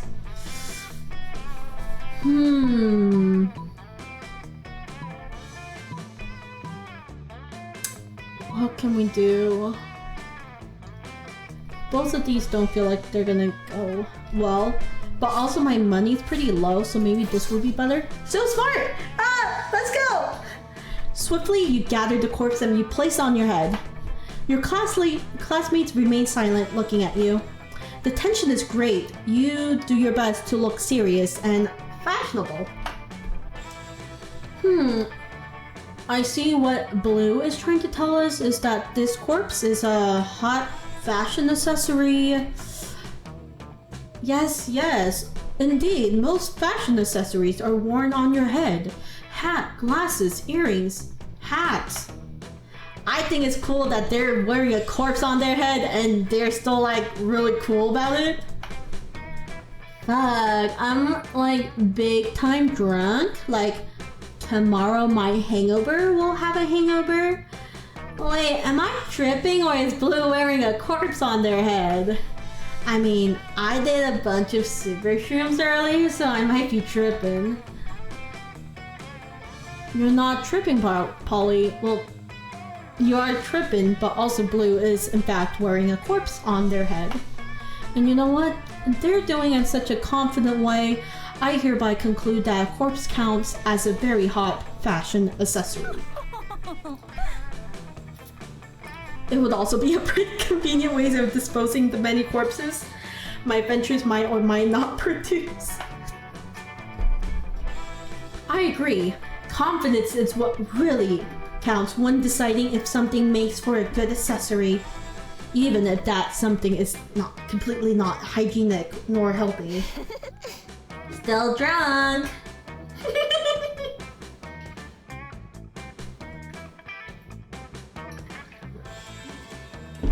And so all of them signed the decree that establishes a corpse as an accessible fashion accessory as high school social bureaucracy requires. Today is a bright day to have a corpse in your possession. You gain 2 charms and 1 smarts. Nice. Oh, it's raining outside. Sorry. Oh no, it's not just raining outside, it's pouring. So if you do hear it in my mic, that's what's happening outside. Also, if my stream suddenly ends, it might be because of the weather. I don't know. Oh, it's pouring outside. You find Liam bending over his burrito with an intense concentration. He's obviously taking a food pic for a moment. Graham, he channels the silent energy of the moon. Zoe is right behind him, peeking over his shoulder and giggling. She channels the giggling energy of the moon. Liam, this pic is all wrong. Tell the burrito to smile with his eyes. Oh my god, it's raining like crazy. Chill out. I have headphones on with the music blasting and I can still hear it like boom, boom, boom, boom, like against my window. Holy shit. And make his cheese look less melty. And add a filter. Filter more. Filter again. Why must I be constantly disturbed while taking my refined food pics? No one understands my superior sense of frame. Okay, hipster boy. Maybe because that's my phone you're using. A fair point, but my phone is charging. What am I supposed to do with this food in the cafeteria at lunchtime? Eat it? I think not. You purple dork. I'm just saying that if you want to reach true levels of Tex-Mex beauty, you should add the sticker of Jimmy. What does Jimmy have to do with this? What? You should add this picture of Jimmy to your food pic. Nothing says good taste like pasting the face of a K-pop superstar next to a high school burrito. It's pure egg yolk. For a moment, all 3 of you just admired the Jimin sticker. Okay, valid. Liam shakes it off and regains his composure. Let's agree to disagree, timeless horror. Or, let's put Jimin in your dumb food pic. Stop it. Quick, fix this burrito momentogram K-pop emergency. What if we use the Jimin sticker when he's contemplating the existential notions of death, meaningless, and the void? True K-pop fans should know that Jimin's favorite food is enchiladas, and his second favorite food is leaving Liam alone. I think this is more Zoe. Yeah, there you go.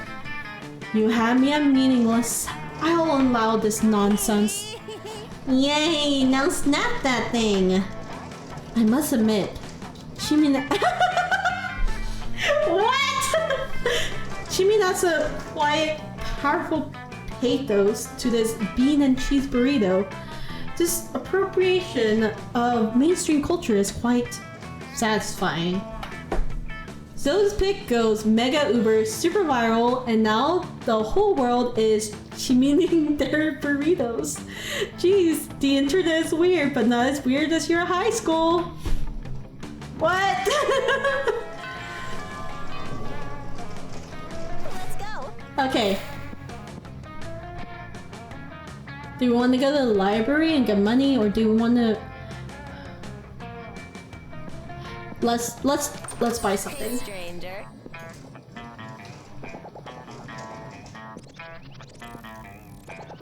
Let's buy another event thing. No refunds.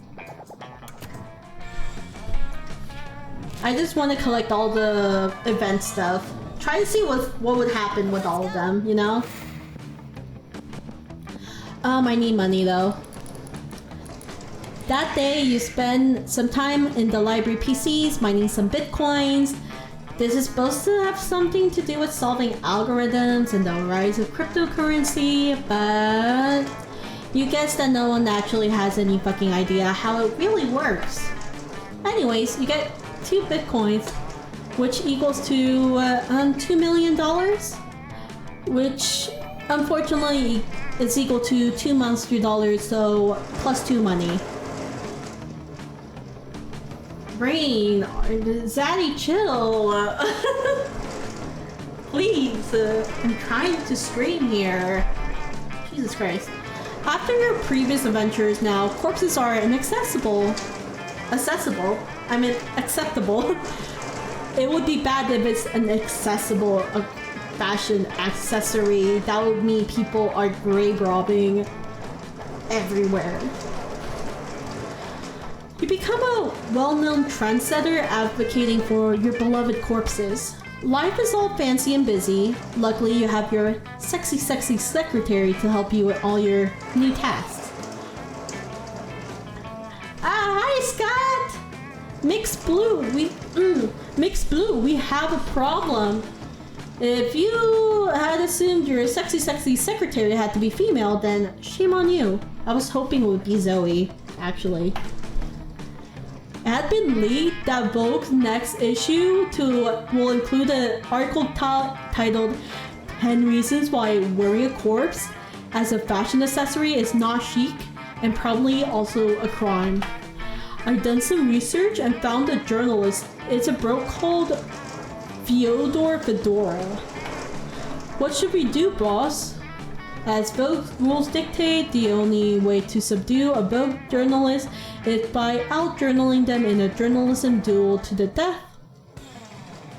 Sometimes people need a little push in the right direction, kill his family, and send them their severed heads as a warning. I think that's a little too much. Let's do this. No, not my creativity! Wait, so I was supposed to, like, kill his family? What the fuck, game? Yeah, because duels to the death never go out of fashion. Let me choose the best outfit for your duel, boss. You pour all your journalism skills into a killer article. And you can bet it's a killer article because you win the duel and get to kill Fyodor Fedora. What you do with the actual article itself? Have you ever seen a man die of paper cuts? Not a nice thing to see. Hooray for murder, boss! Yes to murder, but for all the right reasons. Good news, your article is so good, Vogue decides to publish it instead of Fedora's. Bad news, your article is even fiercer list of reasons not to wear a corpse as a fashion accessory. Oopsies. And it's so good that soon everyone thinks you're a creep for wearing a corpse yourself. Which, to be fair, is not a nonsensical thought. True. And also, like any other jobs, for young adults, the Vogue gig was so shittily paid that you actually lost free money. I need to get money, I guess. Let's go. Oh, let's go. Zoe. You sit down with Zoe and Calculaster. Zoe seems to have brought some fresh sanity today. That is, she has a screaming man strapped to the table and is currently siphoning his sanity out through his eye sockets. Oh my god, look at Calculaster's little his shirt. Friend Zoe, I am afraid I must take issue with your current practice. What, eating? Eating in a manner which causes a human to repeatedly scream, "Kill me," while voiding his bowels and bladder. It does not seem nice. Are you for real?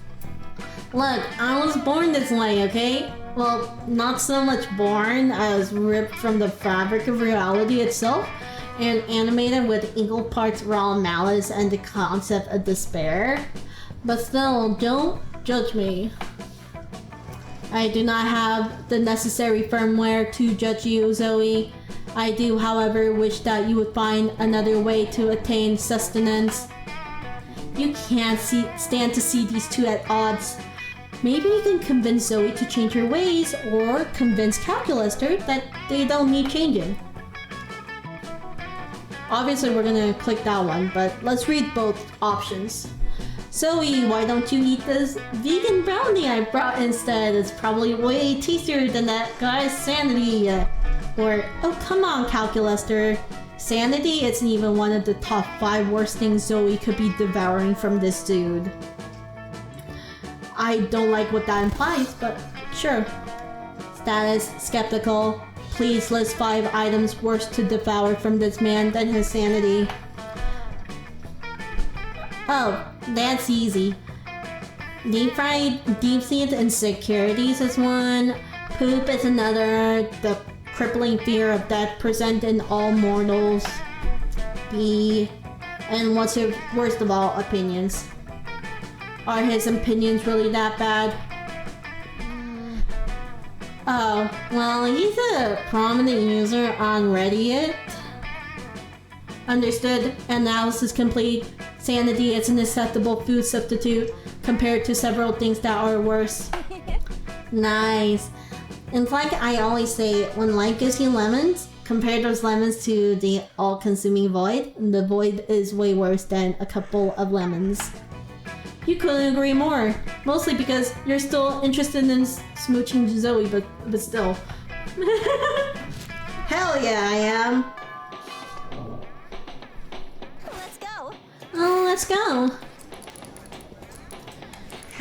We're gambling now. You spot Miranda and Scott in the vicinity. It seems like the perfect opportunity to test your new blanket. You whir as if it's a goopy ghost and approach them with a spooky boo while Miranda is explaining something to Scott. I think because of the 2 events, we started moving to Scott's direction. I think that's what's happening. No, I wanted Zoe! And that's why this treacherous... that's not her voice. And that's why those treacherous air people are the absolute worst. And most likely tied to the disappearance of Marzago. Oh, what's this? A ghost? Perhaps a foreign exchange student. Oh, this is the event. What are you talking? Oh, gasp! I didn't see you there. So ghostly. You guys are joking, right? This is clearly Blue wearing a blanket with eye holes cut in it. Jealousy is a powerful drug, Liam. To not become addicted. Yeah, Liam, you don't see anyone saying, oh, Liam is just really Blue wearing a blanket with eye holes cut in it. Exactly, Liam. Even despite the many times we suspected it was so.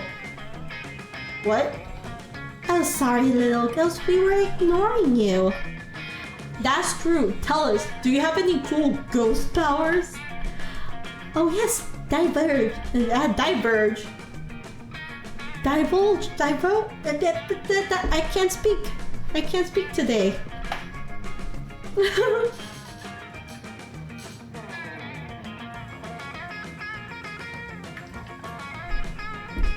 Basic ghost knowledge, ghost powers, main powers is level-cating stuff. Ultimate ghost prank, haunt someone into despair. God damn it, no! You decide to make an object levitate, you place your phone on the floor and then you start staring at it. What exactly is your plan? To stare at it until you suddenly gain the ability to make it levitate, even if that's never happened before? Well, good luck. What is the ghost doing? I don't know, it seems... I don't know, it seems like it's looking at its phone. Maybe staring at your phone for 10 hours is a ghost power? I've never done that. And I'm not a ghost.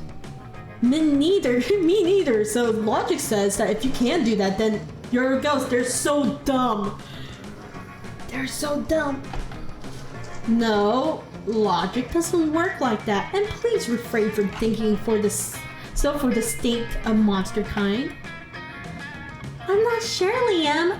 Scott does have a point. Have you stared at your phone for 10 hours? No, but that's not the point. Or maybe it's absolutely the point. Okay, so let's come back in 10 hours to check if our new friend here is really a ghost. Sounds like a plan. The three of them leave. You keep trying to make the phone levitate. They totally forget and you never come back. You feel your neurons slowly dying inside your brain. You lose 2 fun and 1 smart. We need to go get smarts. Let's go. Do you want to get smarts or... Oh, yeah, we need to get smarts because they're in the library. And we can't really buy anything. So let's go get smarts. Nice. Did you realize you're feeling like going full ghost with your blanket again? You're observing your surroundings when you spot Miranda and Damien. You're about to get closer when suddenly... What the fuck? Oh my god, it's one of my people. I too am a gay space being. Greetings, beautiful high schoolers. It is I, your interdimensional prince. I'm here to rescue you from your mundane existence. Just sign these marriage papers. Not this guy again. Look. Whoa. Gasp. An underworld specter. This again? What again? Liam, this is clearly a kick-ass powerful ghost. Look at his face. So deadpan. So deadpan? No expression at all. That's because it's not a face. It is a sheet with 2 holes cut in it. Man, I wish my face had 2 holes cut in it. That would be fucking metal. No, listen, it's not a face. It's... Ghost friend, help us, save us from this interdimensional creep. Yeah, do something ghostly. Boo or throw. Yeah. I imagine the teeniest, tiniest little pebble just being like fucking thrown over. That's what I'm imagining right now. Just the smallest little pebble. What? Ouch! Inappropriate. The only violence I tolerate is the violence of love. When a man forces his pure love onto his non-mutual lovers. That and the violence imposed by my army. Usually alongside the former type of violence. I will be back for you, my young lovers. Is he Polly? I'm guessing. Cool. and so he retreats into his dimension. Superb! Metal! That ghost just beat the prince with his ghost powers. They just threw a rock at him. Dude, pay attention. It was clearly a ghost rock.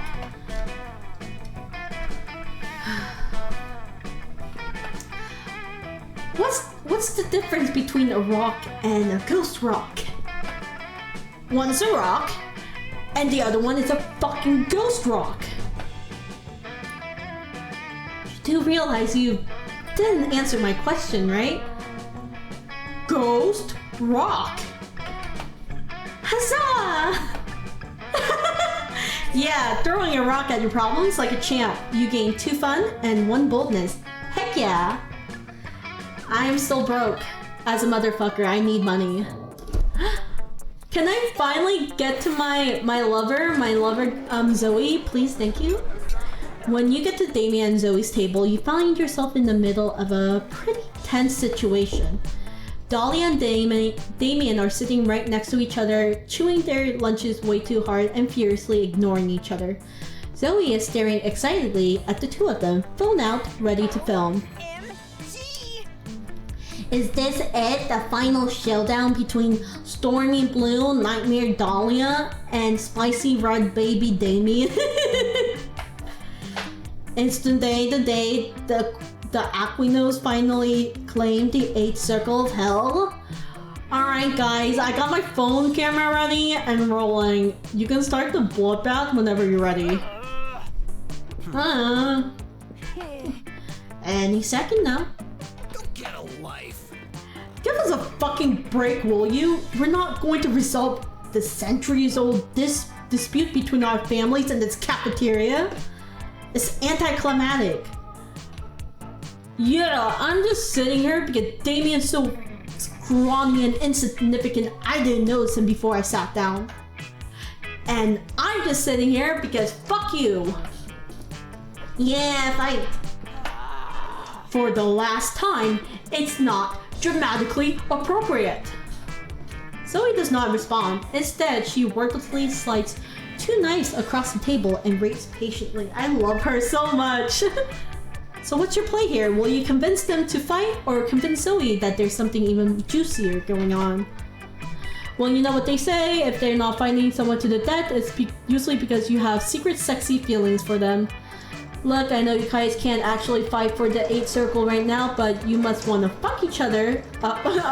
Fuck each other up at least a little, right? How about a thumb war over dessert? We need Zoe.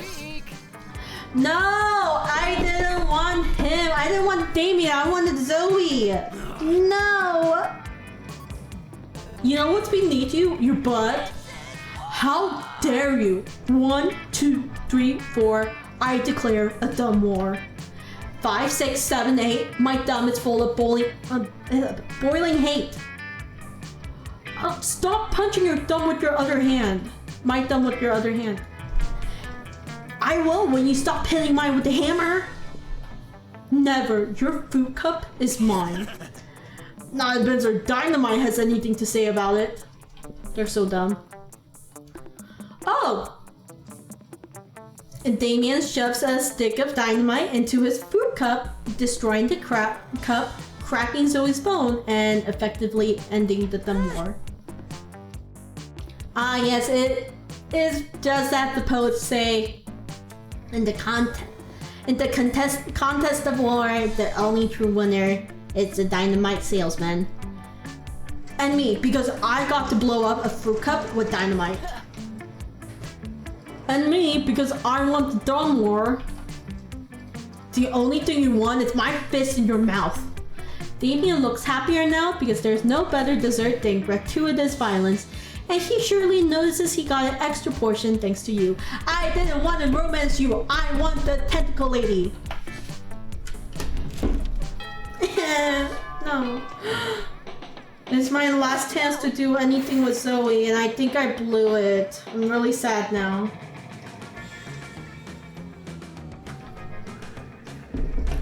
Let's go to the library. Okay, we're Bitcoining. you could start doing something productive, or you could put your blanket and get up to some good old ghoul shenanigans. You're looking for someone but you run into the person that might finally see through your ghosty deception, apart from boring Liam. Oh, it's Polly. Hiya! Wait, what's this? Another ghost? No, I can't believe this. Finally, someone else notices this is clearly just Blue wearing up.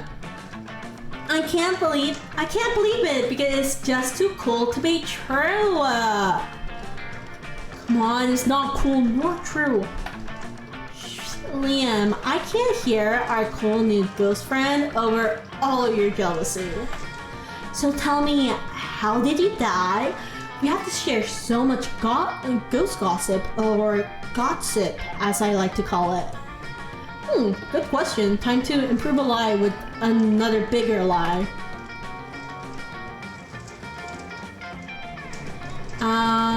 I was offered as a sacrifice to the god of party, and I only tell how I died on the third day. Boo, ghost, wink. I have 12 charm. I think we can do this. Well, so enticing. I mean, to me, third day is always the hardcore stuff. Shibari, highly dangerous sex toys, or meeting the parents. So that means you died in some awesome and stupid fashion. Probably something involving sharks or bat souls. Or none of that, since they're just Blue wearing a blanket. For God's sake, Liam, why don't you wear a blanket somewhere else? Come on, ghost friend, let's do something ghostly like pet some llamas. That's definitely not ghosting. It is if you're a ghost. Duh. And then you spend some great ghost evening petting some silly llamas. Get 2 fun and 1 charm. Nice.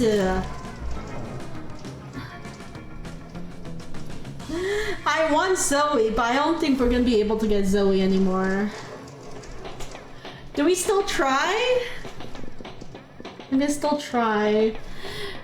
I think I fucked up when I got these event stuff. I think if I just... Hey,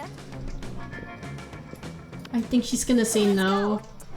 I'm so sad right now. You finally pluck up the courage and ask your beloved to go to the monster prom with you. No! No! Please, Zoe.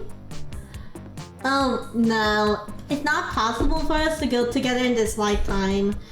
You see, this is the alternate universe where I get to have fun at prom, which I highly suspect won't be possible if going with you. And nothing personal, just that you're very boring and unpleasant. But hey, you should probably totally call me if you happen to be in the horrible, forgetful prom AU sometime. I'm sad now. I'm so sad! what's this? A bad fic? Prom night sucks. Oh, look at that! This is how I'm feeling right now. I'm so sad. Prom night sucks. Why did you decide to ask anyone to prom while wearing a blanket? You pretend to be a ghost, yet you're the one haunted by the ghost of your failures. Boo. I'm so sad. I'm so sad.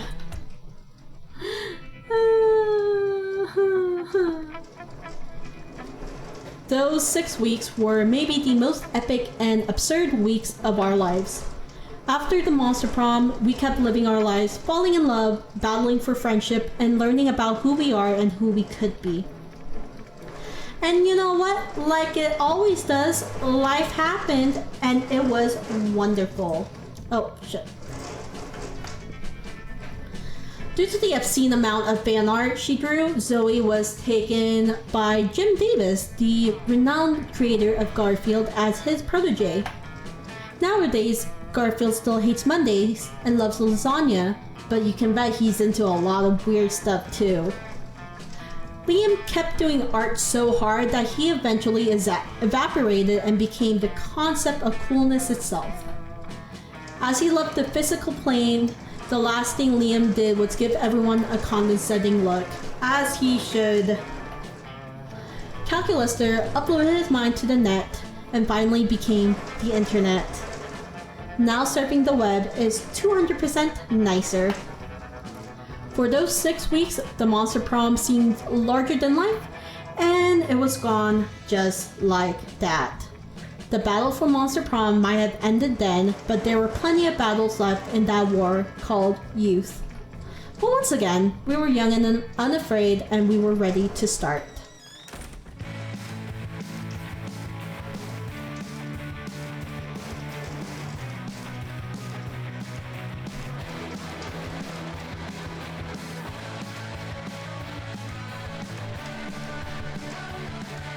I like this song. Oh my god, it's Slenderman.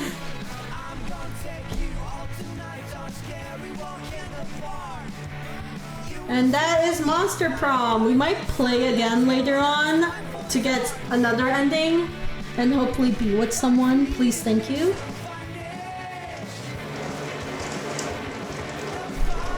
I think I fucked up when I chose the event, so we're not, the next time we do this, if it's on stream, we're not gonna do the events, and we're gonna try Zoe one more time.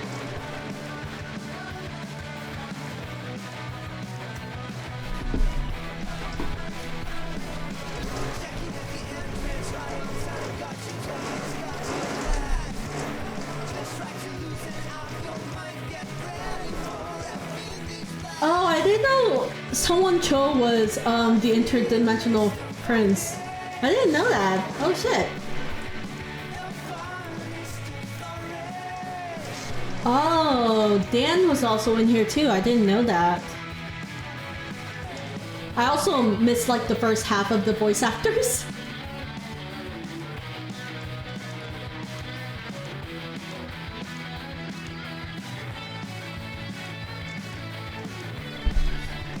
We're gonna keep watching the credits because we need to give credit what credit's due. And while that's going on, I'm gonna let you know we are changing games right after this to Pokemon Too Many Types. That is going to be the second half of this stream. So we are going to get to that immediately. Let me just change the screens and everything. And let me change the category too. Pokemon Too Many Types doesn't have an actual game, so we're gonna switch to Pokemon Emerald version because that's where the that's which ROM you're supposed to use for the game. So that's what we're gonna do. We are going to click on this. There you go. The change has been done. Let me load up the ROM. Ooh, the rain is going extra hard. I don't know if y'all can hear that. It is insanity just how hard that rain is going. I think we're gonna...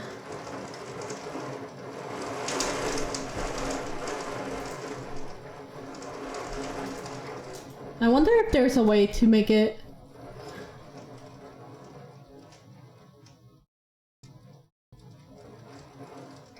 I want to make it completely full screen. Give me a second. Let me also change the game thing so that y'all can hear the music. There you go. Let me see if...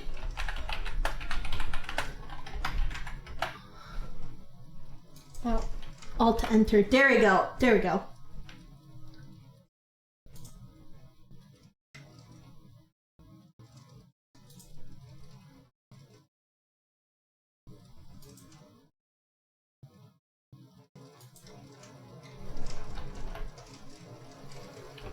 I don't know why it keeps glitching. I think it should be fine now.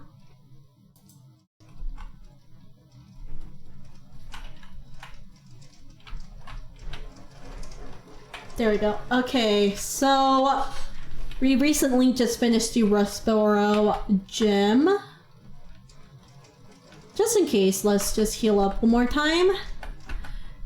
And let's do a review of the game. Hi Snowy, I don't know when you wrote that. It might have been forever ago. Hello. For those of you who have not experienced the insanity that is Too Many Types, it is made by Alpharad and his two mods, and they have added additional typings to the Pokemons. Along with that, they added additional moves that match the typings, and they also made it so that some Pokemons even have tertiary typings, which is not possible in the main games. So, to show you an example, we will go on the grass and try to battle some Pokemon. I think we need to go this way, if I am remembering correctly. No, I am dumb. I haven't played, like, Emerald is my go-to game to play with ROM hacks, especially if I'm doing a randomized Nuzlocke. I don't remember the roads as much as I would like, which is very annoying. I don't think it's up here, nope. But at least we can get a super potion, right? Okay, let's go to where I'm actually supposed to go. I guess it's on the right side then? Right side somewhere? Oh, hi. Oh. Wait, I thought we were in... Are we in Rustboro?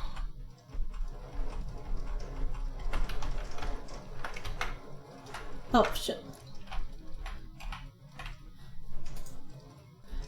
There we go. Sorry, I pressed the Windows button on accident and it completely disappeared, and I'm like, oh, where's my screen? Okay, here's our first taste of the new typings. We have Swablu, very normal Pokemon. It is Fluffy, Flying, and Song. I forgot which typings are super effective and not super effective, so... Fuck. We'll see. I know Cottonee is also fluffy. Let's see if Grass does anything to Song. Well, we're asleep, so... Fuck, okay. Let's see, it'll tell us if it's super effective, right? Okay, it's not. So let's try Fairy next, after we awaken. So we know it has Sing and Safeguard.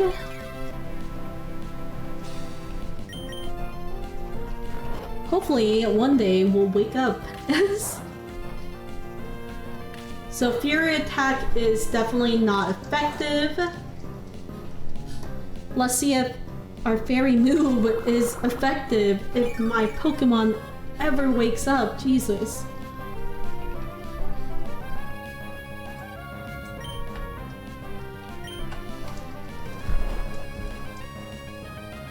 Every time I click outside... Okay, you know what we're gonna do? I think it's because it was full screen that it's doing that, so I'm gonna take it off full screen. It's still pretty big. Let me try it out again. Because it looks like every single time I click outwards, it's been changing. Oh, also, I forgot to hide my timer. I have a timer in there for one of my channel points things. But yeah, it should be hidden now, but I accidentally did not hide it, but it's gone now, so it's fine. And it's not glitching out, so I think we're just gonna leave it like this and not go full screen.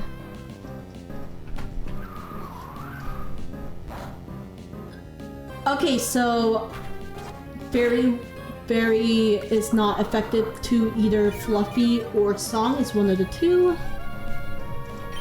If this is how it's gonna be, you know what, let's get Lotad out. Let's give Lotad some fun, you know? Or not, because it's asleep. Swablu, I swear to God.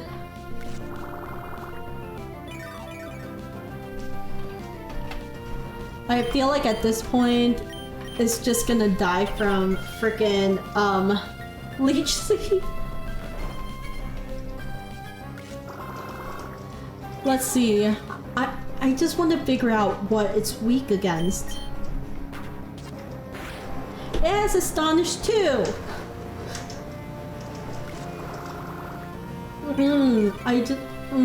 Okay. Okay, it's it's gonna die to Leech Seed, okay. This was a very useless battle.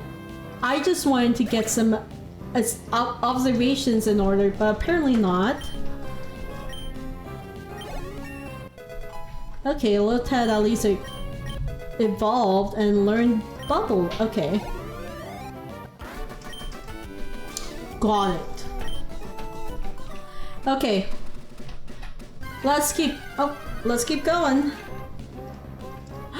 This is a Poochyena, which in our first episode of this game we learned that he's just an angry boy. Just an angry boy. Does Fairy do anything to angry boys? Yes. Why? So Angie is weak against fairies because fairies can beat up angry children. I don't know. I don't see the correlation. Okay, fight me, Bugman. Let's see if the Pokemon's still bug. Because chances are it might not be bug type anymore.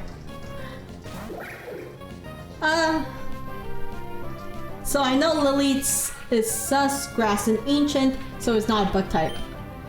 Okay. I know that Poplio was very effective for this Pokemon. Not Constrict. It was Song, Disarming Voice. I think that's... Yep. Use a Disarming Voice one more time. And it's going to be level 15, which is closer to getting to evolve. I'm super excited. Azuro. We have what is it? We have Meryl. Let's do Cottony.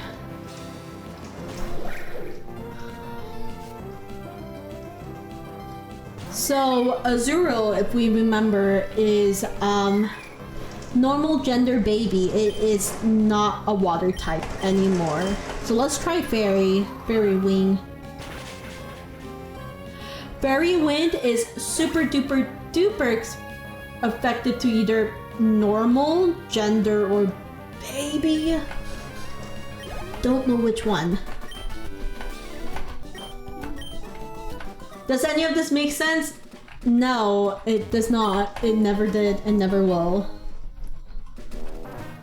Okay. Let's see.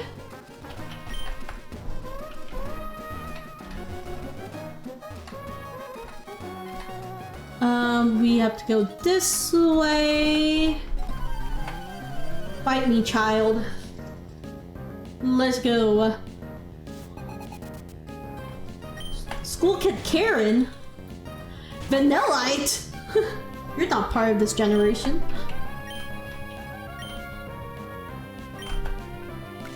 Oh, I should have checked what it was before I did anything. Grass is effective. Good to know. But the problem is, what is this type here? It's just an ice baby. It's just an ice baby. What about Fairy Wind? Let's test this out because I wanted to. Okay, so it is official. Me deducing this because I used Fairy Wind on Azurill. And what the fuck?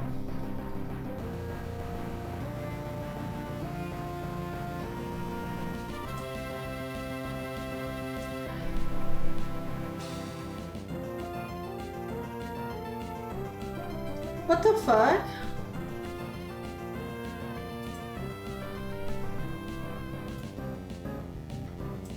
Sorry, y'all.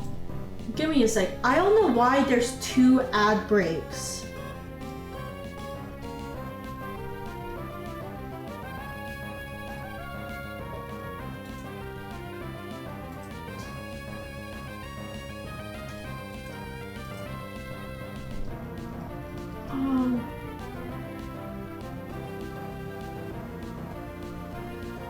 Why are there 2 ad breaks? What the fuck?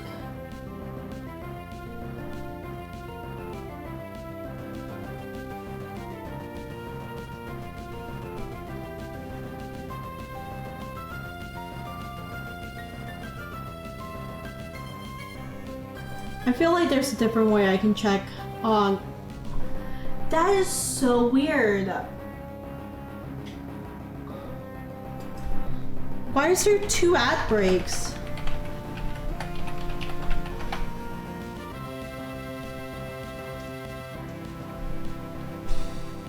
Or am I just going fucking insane? I thought there was 2 ad breaks that just happened. How the...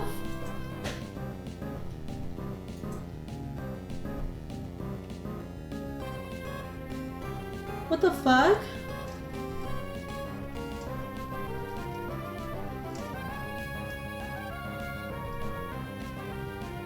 Okay, I'm gonna wait until the ad break ends and I'm gonna ask people that have been here. Okay. Correct me if I'm wrong because I think I'm not wrong. Did 2 ad breaks just happen or am I going fucking insane?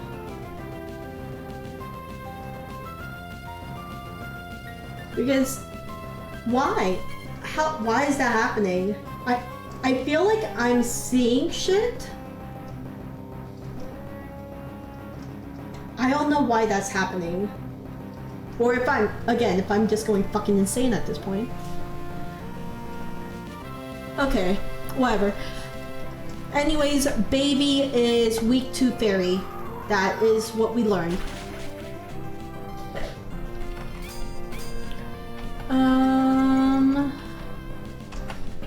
And then let's just do an absorb.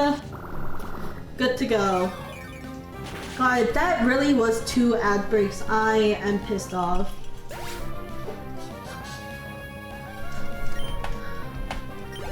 Because I don't want 2 ad breaks back to back on my stream. That's not something I want. Some people might be like, oh, you get more money. No. I want people to actually see my content. You can't see it if ad breaks are running back to back. You know? So if that's happening, that's so annoying.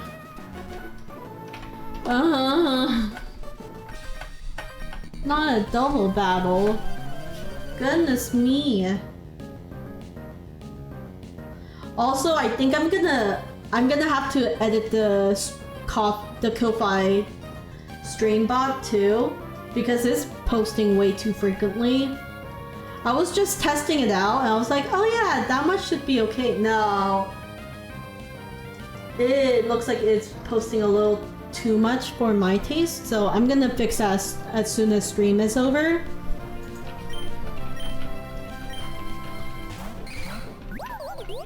Oh, bouncy! Okay, I know in double battles it only shows one of the Pokemon. So we get Scraggly, which is the Dance Zoomer fight. And we can't look at the other one at all. So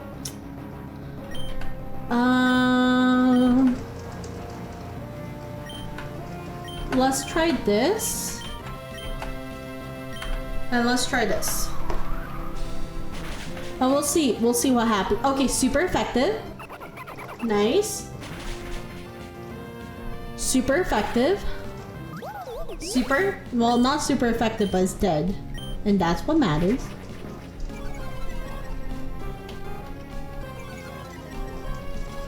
And, okay. Got Dino.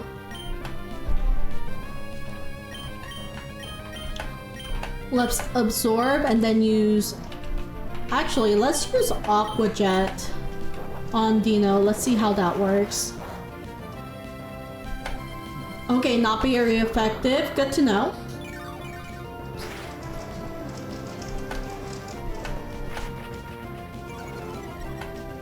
Okay. Ooh, we have Twister. Which is not effective, so that's good. Okay.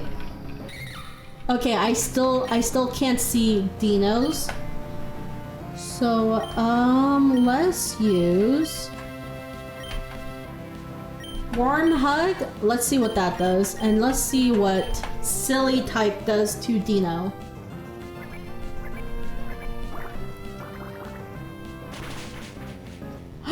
Okay, Silly is super effective to Dinos. Okay. Good to know.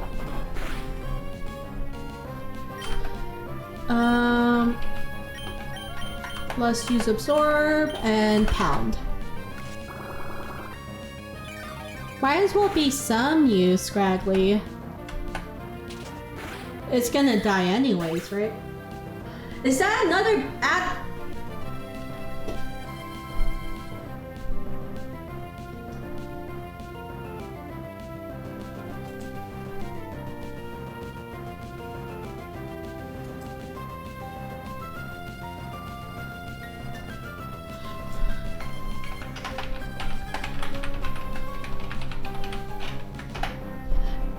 What the fuck?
What the?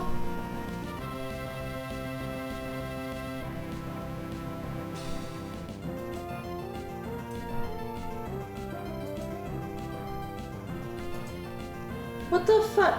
Okay, so I don't know if my ad manager is... I don't know if it's like being defective. I think it's being defective. What the fuck? I am so sorry that this is happening. I don't know how to fix it. While that said, it was on like freaking ad break, I've been trying to fix it. Twitch, what the fuck? Oh my god, I'm so pissed off.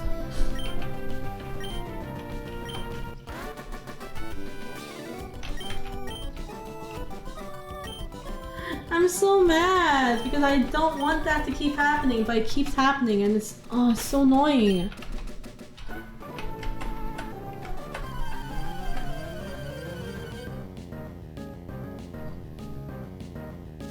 I'm about to like, oh my god. I'm gonna fight someone.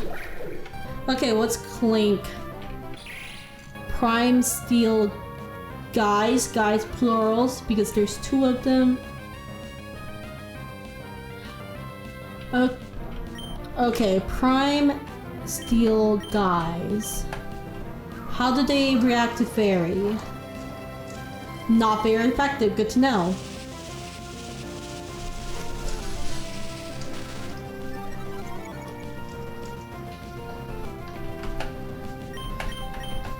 Okay, let's try absorb. Not very effective. Okay. Let's switch out for Meryl. And let's see if this works. Not very effective. Good, good. Let's do water gun, which should be effective too. No, not very effective. What? What about tackle? Not very effective. Let's use Lotad then, because Lotad has some non-water moves that now I wanna try out. It's not very effective. Good to know. Yes. Let's use Ghost. Let's see what happens. It's not very effective. What the fuck? Let's Poplio. Yeah, sure. Let's use Song. This is what I mean, but I don't get how all of this works either. And we also have Silly, if needed. Okay, that did some damage, but it's not the most. Silly doesn't even affect Clink! What? Okay, the only one that does significant damage is Song, so we're gonna keep doing Song.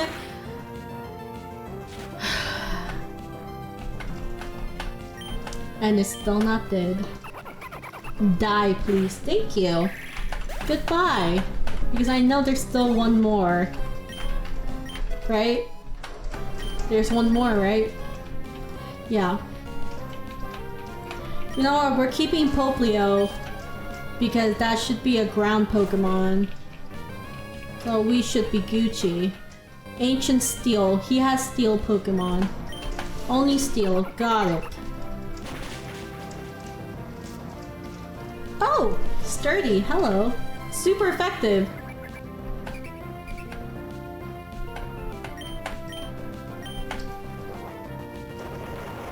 We should be good now.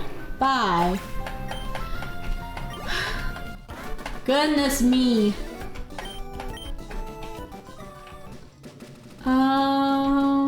Hi, you're in front of there for no reason.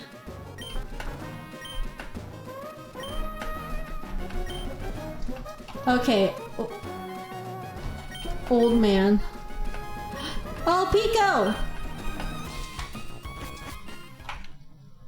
What we'll do is we'll get Pico, and then we'll wrap up the stream there. I wanted to play more of this game, but right now I want to try to see if there's... I don't know if I'm seeing things or if it just kept doing ad breaks like repeatedly. So let's get Pico and then we'll head out. Because I really do want to get that figured out.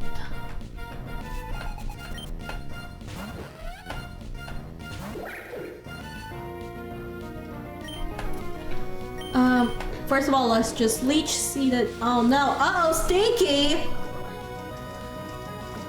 What? Okay. What does that mean? Uh-oh, Stinky. What do you mean, uh-oh, Stinky?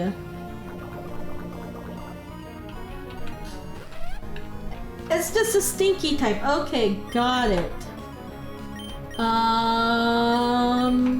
Meryl. Yeah, Meryl, good. Meryl, yes. No. P.U. What the fuck? And it's effective. Stinky's effective to baby or gender. Or, no. Babe and water or gender, apparently. You know, if you're stinky, you should get a bath, but maybe water is super effective. But we'll never know because it fucking missed.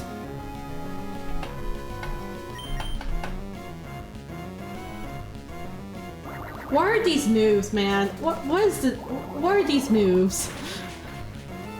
Okay, water is effective as we suspected because when you're stinky, you need to take a bath.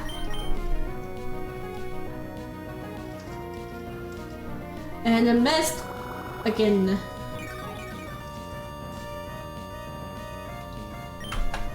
Okay.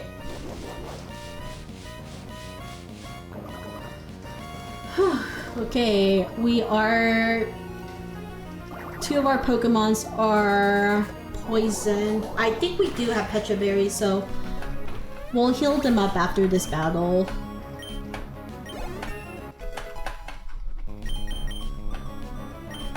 No! We are not learning Defense Curl. Yes. Roll out, on the other hand, sure. Oh, I like how the typing for rollout is ball. Got it.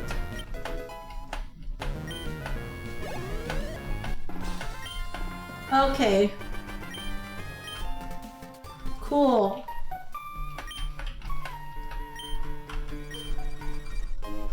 Okay, we got the Devon parts for the one dude and we got Pico back. And that's what matters.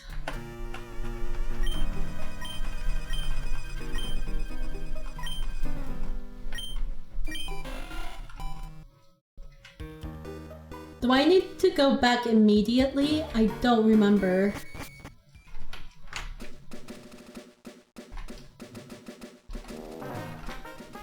Yeah. It does look like it's a dead end. So yeah, we do need to go back to the dude. We also need to go back anyways because of the Devon goods anyways. So we'll head back. We'll give him the stuff. We'll go to Pico and then we'll maybe wrap it up there. What is Badoo? Grass Poison Baby. It's more tame than the other ones. I'm okay with Baby now. It's not stinky like freaking Stunky, so it could be worse. Yeah, take your shit. Oh, thank you. Oh, where are we? Fucking kidnapped. Okay. Oh, he's just like, oh yeah, you know, you saved the stuff that I couldn't, you know, protect. Can you just do my bidding for me for free? Oh, no, he's gonna give me something. Never mind. So it's not completely for free. Oh. Imagine the CEO, like, this is basically the CEO of, like, Amazon being all like, oh yeah, our thing got stolen by bad guys, and so... But you, a 10-year-old, took it back, so I want to talk to you as Jeff Bezos.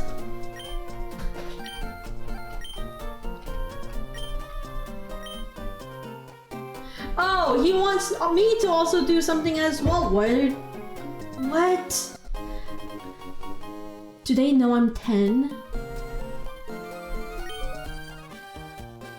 I don't think you're a great president, even if you give me a Pokénap. I don't think you're a great president because, again, you're still expecting a 10-year-old to do your bidding. I don't think you're a smart president, and I think both of you are exploiting child labor. So, yeah. That's just my 2 cents. Oh, shit, I need to go back through the forest, huh? Wait, where the fuck am I? What? Okay. No! I thought I was done with y'all.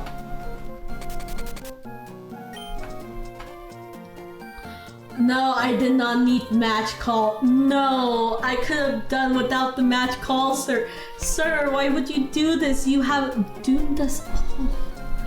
Now, whenever you battle, there is a random chance that they're gonna be all like, hey, you want my number? No? Have it anyways. Oh my god.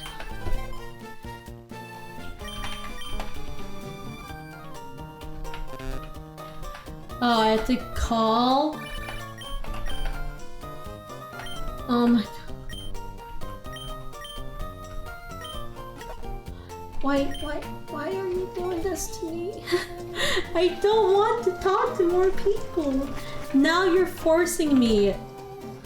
This is a terrible president. No, I was trying to go past you so I can go to Pico. See, this is what I mean. I don't want to register with you. I wish that I could be left alone. Because now, you're all gonna be ringing on my phone randomly. This is one part that I really hate about Emerald, is the match call shit. There's a reason why it doesn't really exist anymore in the Pokemon games, I think. I don't think it exists anymore. There's a reason, and it's because everyone was like, this is stupid. Oh, he also has a Meryl. Which is great for me, because I can just use the 2 grass moves that I have. Or not, because it doesn't do that much damage. That is bullshit.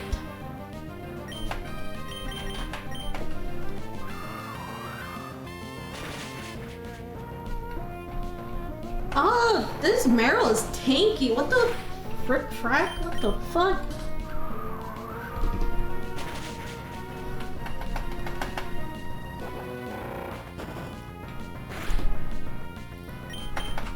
I guess I need to heal up again before I go to Pico, because Meryl's kicking Cottony's ass. It might be past tense now. Yeah, goodbye. Sorry that happened to you, bud. Let's get low tab.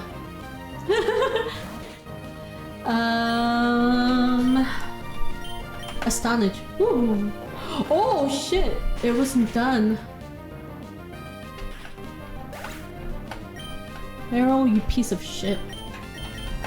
You know what? Poplio, finish it.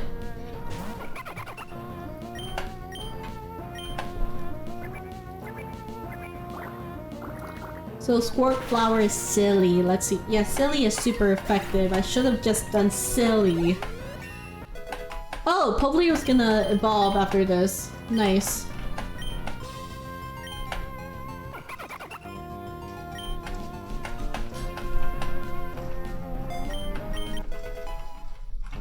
Nice, Chikorita.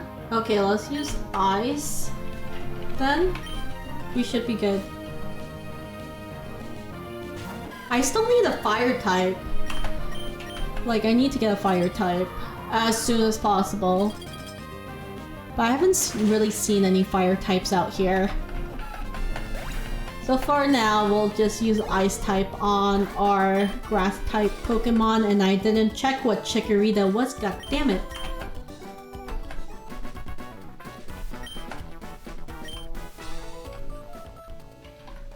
Oh, I didn't know I passed by Mr. Briny. I thought he was already at home. Oh, he is already at home. Okay. Okay, let's finally go to Pico. I keep saying Pico as if Mr. Briny isn't his house. It's the bird's house. It's the seagull's house. I don't make the rules. Oh yeah, we definitely need to go through the forest again. Jesus Christ. Maybe it's easier now. Yeah. I just need to jump these, right? Yeah, there we go. Okay, that wasn't that bad. I was complaining for no reason.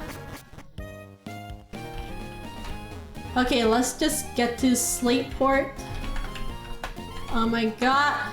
Sir!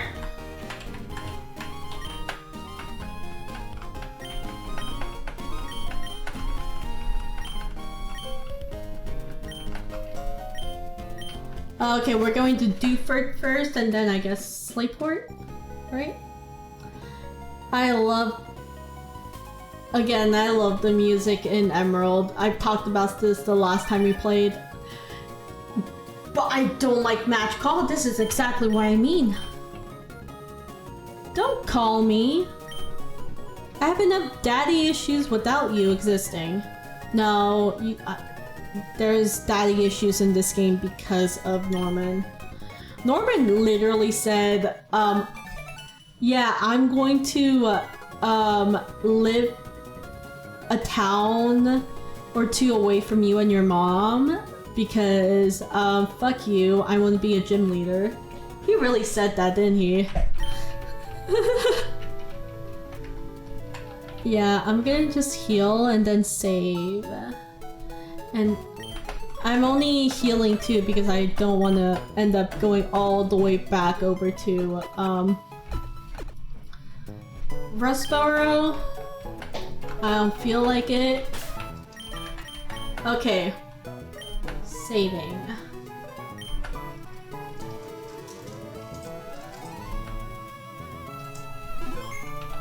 Okay. Now, give me a sec. I want to see who is on. Okay, we have 3 people. Y'all's choice. Yeah, y'all's choice. We have Hilkaya, who's super cool. She's playing the Suika game. It's basically, I refer to it as 2048, but fruit. We have Pai who's playing Phasmo. Oh, we have 2 more. We have Rainbow Ghastly who's playing Genshin. And we have Moth who is playing Liza P. And I do know that it is his Mothathon right now. So it will really depend on the games that y'all want to see. And if no one really has a preference, I can flip coins and we'll decide who we go with. We'll do a little tournament, basically. Or we can just spin the wheel. So we might just spin the wheel and see who it ends up on.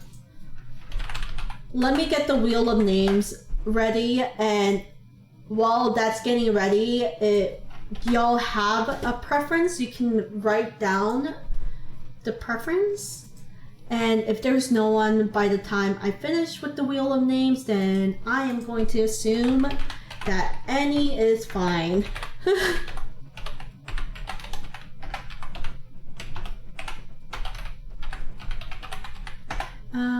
Rainbow Ghastly. Oh, there's also one star, but he's playing Chainsaw Massacre. That's a little scary. But he's also doing a subathon.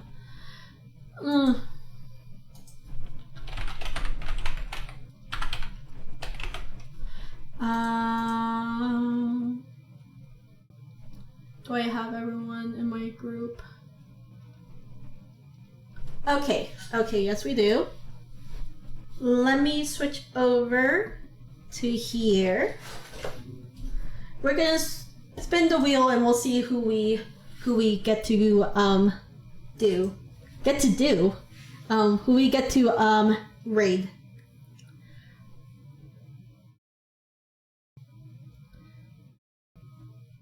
Okay, nice. We are raiding Heal Kaya. We're raiding Kaya. She is currently playing Fruit 2048, the Suika game. So we'll get ready to raid her. She's super sweet. If you really like cozy, chill vibes, chill streams, then she is definitely the one to go to. So let me get her ready. I was thinking if Reina was streaming, we were gonna raid Reina, but it doesn't look like Reina is streaming. So we'll get ready to raid Heal Kaya. While we're doing that, let me do this. My socials. Let me see if this is updated. It is not updated. I have a new I have a new site. I'm not using Card anymore. That site still works. Don't get me wrong, but I'm using beacons right now. I kind of like how it looks a little more. It's a little bit more cleaner, and then I can also add the channel trailer, which I wanted. So this is the new site. I'm gonna have to go fix that. I'm glad I checked. So we have two raid messages you can use. I usually use the one the bottom. I think it's really cute. But whichever one you want to use or you're able to use, pick whichever. Again, my socials can be found on those links. Along with that, all of my social handles are also at To Your Moonlight. I have, other than Twitch, a YouTube channel, a YouTube VOD channel. In fact, this VOD is going to be up as soon as it can after stream ends. I'm going to upload it. We'll see how long it takes. And yeah. Until next time, take care and have a good one. If you liked what you see, please click follow so you can see more of my streams. Again, until next time, take care and have a good one. Bye!